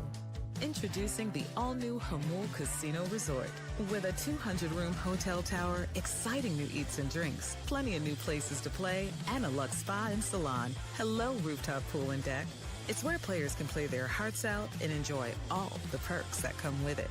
It gets real this summer at the all-new Hamul Casino Resort, the players' place.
$45,678 last night at Petco Park. 27th sellout out of 31 games this season. Oh, wait. No. Say it again. 45,678. 27th sellout. 27th sellout. Out of 31 home games this season. So we play the Dodgers 27 times? No, they don't. They're not the reason the Padres sell out games. No, we're Dodger fans. That's not what I was told. How many sellouts? 27. And how many times we played the Dodgers at home? One. Oh. Right. So 26 non-Dodger sellouts. That's weird. I saw them. There's plenty right behind home plate. Why wouldn't you go to Petco Park? The Padres' strategy of trying to block sales outside of the county. Oh, is that fake? Was that fake too? They did it in the playoffs. They did in the playoffs. But they didn't do it for this series? Okay. No, of course not. You fell for that? Well, I didn't fall for it. They actually did that during the playoffs. Yeah. So I had no reason to think they wouldn't. You force them into the secondary market is what you do. And yeah, it's not uncommon. The Yankees did it. I have no problem with it if they did. But, Dodger fans are going to get in one way or another. There's a lot of them. They're close. Thanks for your cash. They like Petco Park because it's a really nice ballpark in which the concrete doesn't crumble. Yeah, I was just going to say you don't run the risk of getting stabbed or a big piece of concrete falling. Doesn't take 6 hours to get in and out. Yep. Yeah, that's true. But yeah, you heard him. You heard him last night. It's good atmosphere. I mean, the blast. It was a really good atmosphere. What was your most frustrating moment of the game last night? Yuki Matsui giving up a hit to Hai-Sung Kim. I wanted to die. I mean, you're in there to get that 9-hole hit around. I know he's good. I know it, but you're a lefty, and you hung one, and all he did was I was actually worried about. I was worried about that at bat in particular. So Muncy, he led off with a single. It was a grounder up the middle. Got the next two. You don't want to give in to Kim, obviously, because Shohei's on deck. Right. But I feel like both, Kim, Yuki Matsui is the kind of pitcher he sees a lot in Asia. The split split finger is very common. So if he's going to be comfortable against a guy, he is hitting over 400. Yeah.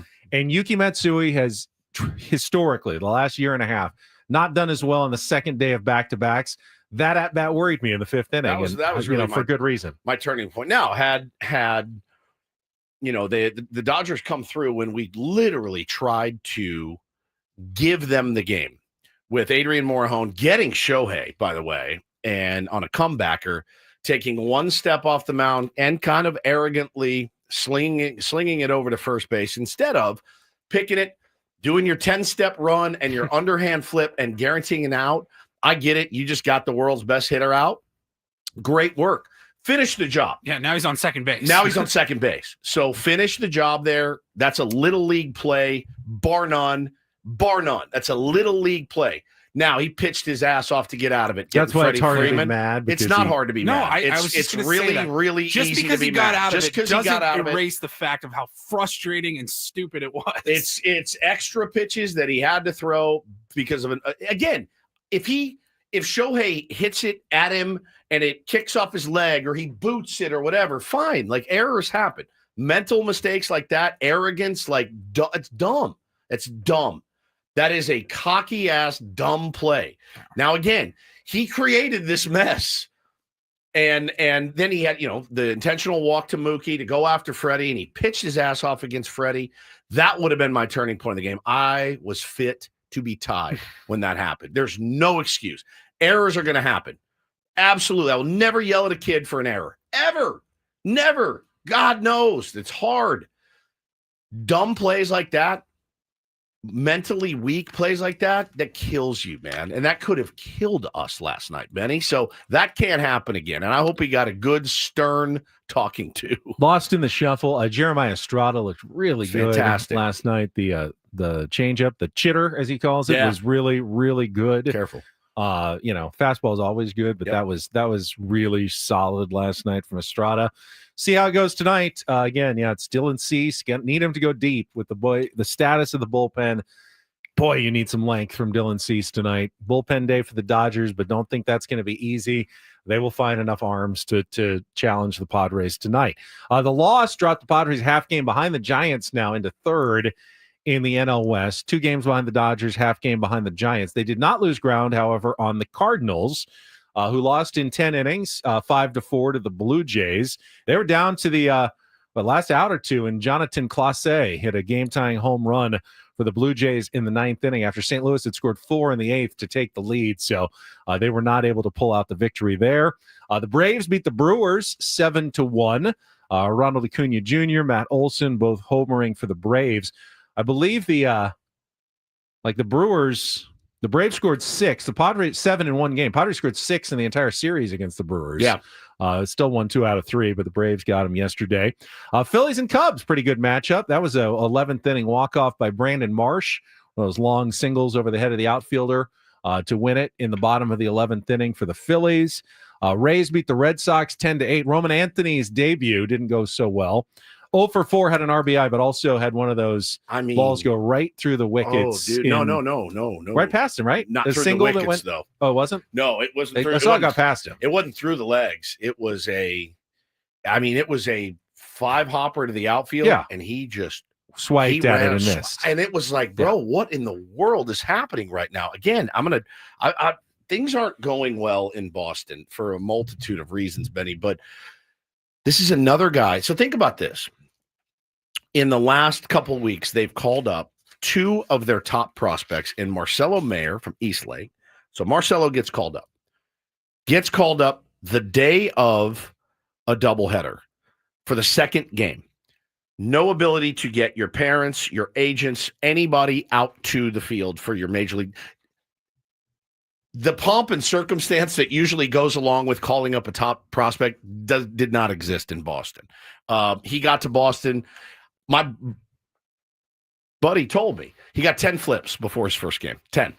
And they said, by the way, you're playing third base. And he said, well, I've been playing, he'd been playing second in the minors to get him ready to play second base. And day one, your debut, hey, kid, you need to play third. Well, I haven't played third in a month. Here's 10 flips to get you ready for your Major League Baseball debut. Did not go well. Roman Anthony, the top prospect in baseball, Ben. Same situation. Get him on the phone, get him up here from Worcester, like a 30-minute drive or whatever. He drives up. He's not ready. There's not ready. There's no time to. And is it a psychological thing? Like, hey, let's not give them any time to think about it. Let's get them right into the fire. It hasn't worked either time for either of these kids yet. I don't know what they're doing. These guys are all out of position. Nobody knows where they're playing. It is a cluster in Boston right now. Finally, the Mariners rallied. The Diamondbacks blew a 4-0 lead in the 9th inning. Mariners rallied to tie it. No one scored in the 10th, though. And then in the bottom of the 11th, Josh Naylor hit a grand slam to walk it off as the Diamondbacks won 8-4 over the Seattle Mariners. Diamondbacks still 2 games under 500, but not so far out of it like the Braves that you can write them off. I know Corbin Burns is out, but they still have Merrill Kelly. They still have Zach Gallen. They still have Brandon Pfaadt. By the way, they went to the World Series with those 3 as their top 3 pitchers 2 years ago. So I don't think the Diamondbacks are we've heard the last of the Arizona Diamondbacks this year. Wins like this will only fuel them in their attempt to kind of come back and get back into the wild card race. So that's a look at what happened elsewhere in Major League Baseball last night. We'll finish. We got the Rhino Report coming up in our last segment. Paulie's got some headlines, including some big news for the crew at John Boy, including our Tier 1 Ryan Cohen. Yep. That was just announced earlier today. That's coming up next on San Diego's #1 sports station, 97.3 The Fan. Well, listen, you mentioned it earlier, Benjamin. You said with my new Fister mug, I can fill it really with whatever I want, but you can rest assured. Fister? Yeah, absolutely. Yeah, you can rest assured that there'll be some water in there from Eco Water or my coffee that I run through with Eco Water as well. Everything tastes better with Eco Water. We trust it in our home. Had the system now a couple years. We'll have the system forever. As long as they make the Eco Water system, we'll have it in the Woods household. Very, very good water, delicious water, the best water you can have. It is fantastic. Check it out today. You can call 760-350-3338, or you can go to ecowatersocal.com. Have them come out, do a free in-home water test. What you find in your water will be absolutely unbelievable to you. By the way, clean water deserves clean air. They've got state-of-the-art air purification as well. Removes 99.99% of pollutants. Pure water, fresh air, happy family, all thanks to EcoWater SoCal. Again, 760-350-3338 or ecowatersocal.com. Try the Soft Life and alkaline water now, just $9.95 a month. Not everything in life should be hard, especially your water, keeping it soft since 1925.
Hey players, things are about to get real here in San Diego.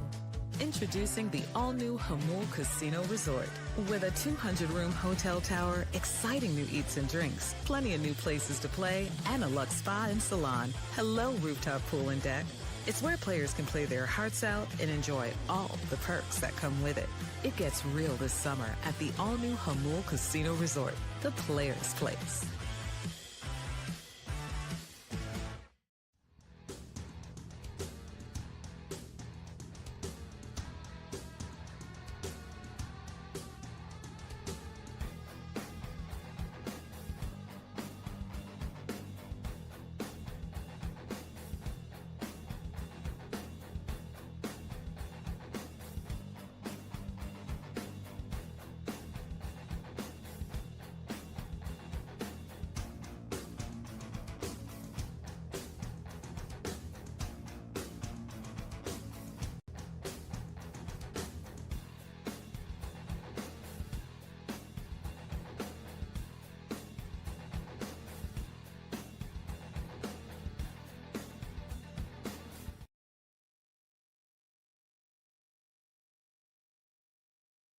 Just looking up on the TV above your head, Woods. MLB Network is playing, and they were discussing Brian Kenny and Ryan Roland Smith, and Paulie thinks that's Joel Sherman, discussing, is Padres-Dodgers the best rivalry in Major League Baseball? Yeah, no question. So can we move beyond, is it a rivalry?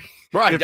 If the question is it the best rivalry in baseball, I think we've moved long past the, is it really a rivalry phase? So let's not even bring that topic up anymore, Dodgers fans. I'm whether you like it or in not, agreement with you. It's now a rivalry, and one that is considered by, baseball experts, at least ones that are hired by the league, as whether or not it's the best rivalry in all of baseball. I don't think there's any question right now. It's the best rivalry in baseball. Yeah, just enjoy the fact that you are part of the best rivalry in baseball. Have fun with it. Don't try to push back on, oh, no, it doesn't really exist. The Giants are our rival. Don't let your blood pressure go to like 190 over 70 like mine did last night. So, yeah, for sure.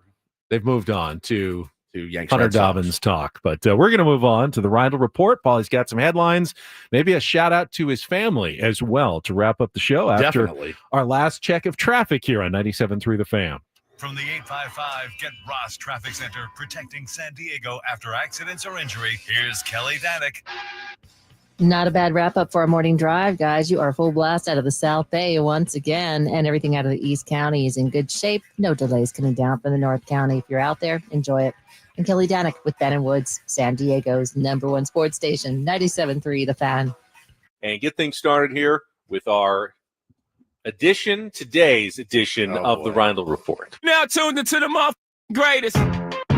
Welcome to the Rhino Report with Paul Rindle. Hi, Paul. All right. 2 stories from the world of sports that we haven't gotten to yet. We'll start off in Major League Baseball. And 1 story that you didn't know you needed. Are you laughing, biatch? It's the Rhino Report Hey, Paul, how you doing? Okay, how are you? on 97.3 The Fan. Are you ready to bless the mood? I need some help, please. That was good. Can I get a oh yeah? All right. All right. Good morning, gentlemen. We will start off in Major League Baseball. Pay off the tease that you had heading into this segment. So, yeah, this morning, Major League Baseball and John Boy Media, the polarizing John Boy Media, never really fully grasped it, but I know it's a little bit polarizing if you're Team John Boy or not. But they have announced a partnership between John Boy, Jake, and their whole staff and Major League Baseball. They're calling it a strategic partnership that will bring the two sides together and incorporate John Boy Media's experience throughout all of MLB's different channels, different avenues. I think it's clearly an attempt by Major League Baseball, a good attempt to get in touch more with the younger, the new wave of fans. Look, you're a business like theirs, and you can get a cash infusion from Major League Baseball. You get this is huge for them. You get access, more access for content creation. If Major League Baseball wanted to put their foot down, they could probably put the kibosh on all of the videos, but instead they've gone. I like that they're going the other way. Oh, hey, instead of this is good content. People love it. It's good. for our sport, even if sometimes the lip reading is not necessarily the image that MLB wants to project with their managers and players. It's good content that drives younger viewers to their game. They need this, so they Chris Rose, correctly are leaning into it rather than trying to fight against it. Chris Rose, the Chris Rose show that he does with Trevor Plouffe, fantastic. I don't listen to much. I don't listen to many podcasts at all, really, but I really enjoy their content. When the lip reading stuff comes out, you know, we were at rapt attention. They have like the monopoly on like the lip reading stuff now. I mean, it's like, yeah. Why would you know? I think of like things that are like we call a Xerox machine. You know, you just say, "Oh, I got to Xerox something." It's actually called like that's just the company's name. Correct, And it, yeah. Like now, it's like I can't wait to see John Boy. I can't wait to see the wait John to Boy. get the John Boy experience when you see an ejection, a crazy play, or whatever. MLB.com, it says here, MLB will utilize John Boy Media's expertise on MLB's digital channels, create activations around key MLB events like the All-Star Game and Home Run Derby, and help grow John Boy Media's stable of intellectual property, including Talking Baseball, Talking Yanks, Warehouse Games, and all the stuff that you see there. Yeah, I mean, I don't that none of that stuff gets me. I love the breakdown stuff. Even if some of them are misguided and he takes a little bit of a reach on some, I still think they're really, really good. So Noah Garden is MLB's Deputy Commissioner Business and Media, and he was quoted in the story saying, "This partnership will ensure that John Boy Media will have the resources and access to MLB intellectual property necessary to help it continue to grow." So I think like I know like there are like NFL insiders that don't work for the NFL, like the actual NFL paychecks or anything like that, and they can get access to like I think they call it the All 32, where you have so many like hundreds of more camera angles that you don't see on the television broadcast. It's for breaking down film. So John Boy now, him and his whole staff, they'll have access to every MLB camera, replay trucks. Maybe they're going to just be able to enhance their product as well. So I thought that was cool. We like those guys. All right, time for a shout out to his family, guys. I wasn't sure if we were going to wait this long into the morning, but we got to pay some respects. I meant to mention it in the open, but we know what I was talking about in the open. We do. Who was it? Mr. Sassel. Correct. First Lou. name Sassel. Or Sassel, comma Lou. Right. That's what I went You say with. it yourself in your head at this point. Yeah. No, Sly Stone passed away yesterday at the age of 82. I am shocked that he made it to 82. I really am shocked. It did not go well for Sly the last 50 years. I mean, honestly, hey, it had about as rough of 50 years as anybody can have. Suffered from a chronic obstructive pulmonary disease. He is a groundbreaking musician. Groundbreaking. They said he was a what's the word I'm looking for, Benny? I mean, he was an expert. He was an expert by the age of 10. On the piano. Yeah, multi-instrumentalist Sly Stone. He could literally do it all. He was an absolute titan in the music industry. And then, kind of fell on hard times in the 70s. He lost a record deal. They moved to Los Angeles, and in Los Angeles, they discovered cocaine and PCP, and that's not a great combo for anyone. And Sly went down a very, very, very dark path. Was living in a van for a while. By the river? Had made a couple of appearances in the last few years. They didn't go well. He became that guy you really couldn't count on. They couldn't book a tour. No one would book a tour with him because they're like, dude, you're not going to come or you're going to be here for 20 minutes and everybody's going to be pissed off. But man, the legacy he leaves behind. So the Family Stone, the band, his backing band, did include a couple of members of his family, his brother Freddie and sister Rose. But there were also other members, and it was actually the first major American rock group to be fully racially integrated, and gender integrated. Men, women, white, black, and they were all together. And back in the 60s and 70s, that was pretty big. cutting edge and pretty groundbreaking at that point. And man, the guy was just he just had it, like one of those guys that boom, you've got it. The music is yours. You're going to hear it in your head for the rest of your life. Please deliver it to the masses. And that's what he did. And it's a tremendous loss. And many people, tweeted their appreciation and love for Sly Stone. I grew up on it. My dad played Sly and the Family Stone all the time in my house. So, I was bummed to see the news. But again, I was very surprised 82 was the number. Gives me a lot of hope for myself. A lot of hope for myself. You've done less PCP, I think. Much over less the years. PCP, Ben. Much less PCP. All right. Well, in You know how we Bennewood's do it. tradition. Yeah. And I really hope we can see more unity and more peace when already things are so difficult. So, shout out to his family. The family stone. Yes. Shout out to his family stone. Indeed. Shout out to his family stone. Finally, wrap it up here with a little bit of audio, an anniversary to celebrate today. Any idea what I could be talking about? Yes. June 10th. June 10th. This was the date Tony Gwynn was drafted by the Padres and the Clippers in both sports. Maybe. But that might have been not June what I'm- 9th, actually. Not what I'm Go reaching ahead. for here. All right. Any other guesses? Woodsy, anything? June 10th. Does this date have any significance to you whatsoever? No, not even a little. Really? No. Well, it was June 10th, 2019. Ooh. 6 years ago today. Wait. We debuted here on Ben and Woods took 97.3 the The air Fan. at 97.3 The Fan. Adam is super happy that you were so remembering of that. Would have been a couple of weeks earlier, but Woods was off on his delayed honeymoon in London. Yep. So I actually have the entire first hour from Let's that just show. How much do you play think you can listen to? None. Broadcasting, and that is a key word, live from the studios of 97.3 The Fan. 5 a.m. Good morning, San Diego, and welcome to Ben and Woods. I am Ben. Hello, Woods. I have not seen you literally until the last few minutes in at least 2 weeks. You've been gone out of the country, and now you come back, and we're on a brand new radio station with a brand new show, with a brand new start time, and we are ready to go. Good morning to you. Good morning to you, my friend. And there is a distance that is growing between us. And I'd like to start our very first show by saying F you to you and Paul. And I'll tell you why. So last night, I'm lying in bed and I'm like, you know what? I'm going to send the guys a real fiery text, get them real fired up. And I sent you guys a nice text message. No response. Zero None whatsoever. Like, hey, let's go get them tomorrow.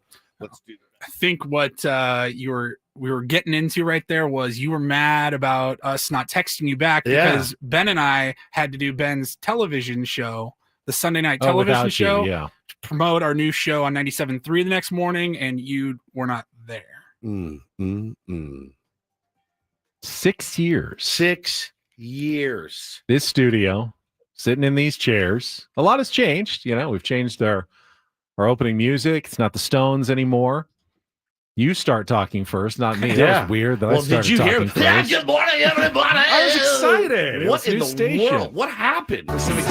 Broadcasting, and that is a key. Broadcasting because we had not been broadcasting. We had been streaming for like months after our other radio station had gone away. So I was pointing out that we were back on the air finally. Broadcasting.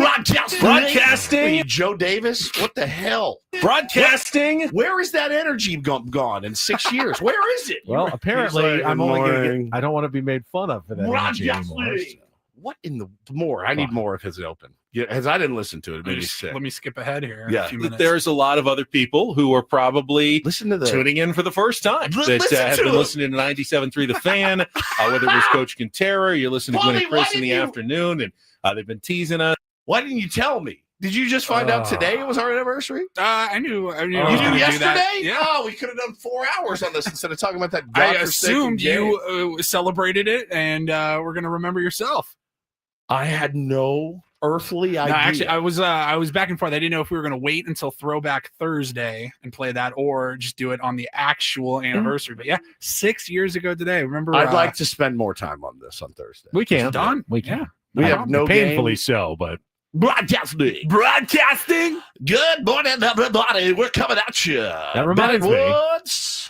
This hour on 97.3 The Fan is brought to you by Staples. God. Otani cranks one out. Wow. What happened? Where'd that energy go? You want that energy? I do. You don't really want that energy. Broadcasting. The more energy I bring, the pukier I get. Yeah, I know. There's no doubt about it. I know, dude. Oh my God, Paulie, sitting on a gold mine Here's for the us, Rhino coming report. back from the first break. It's Ben and Woods, day one on our new home, 97.3 The Fan.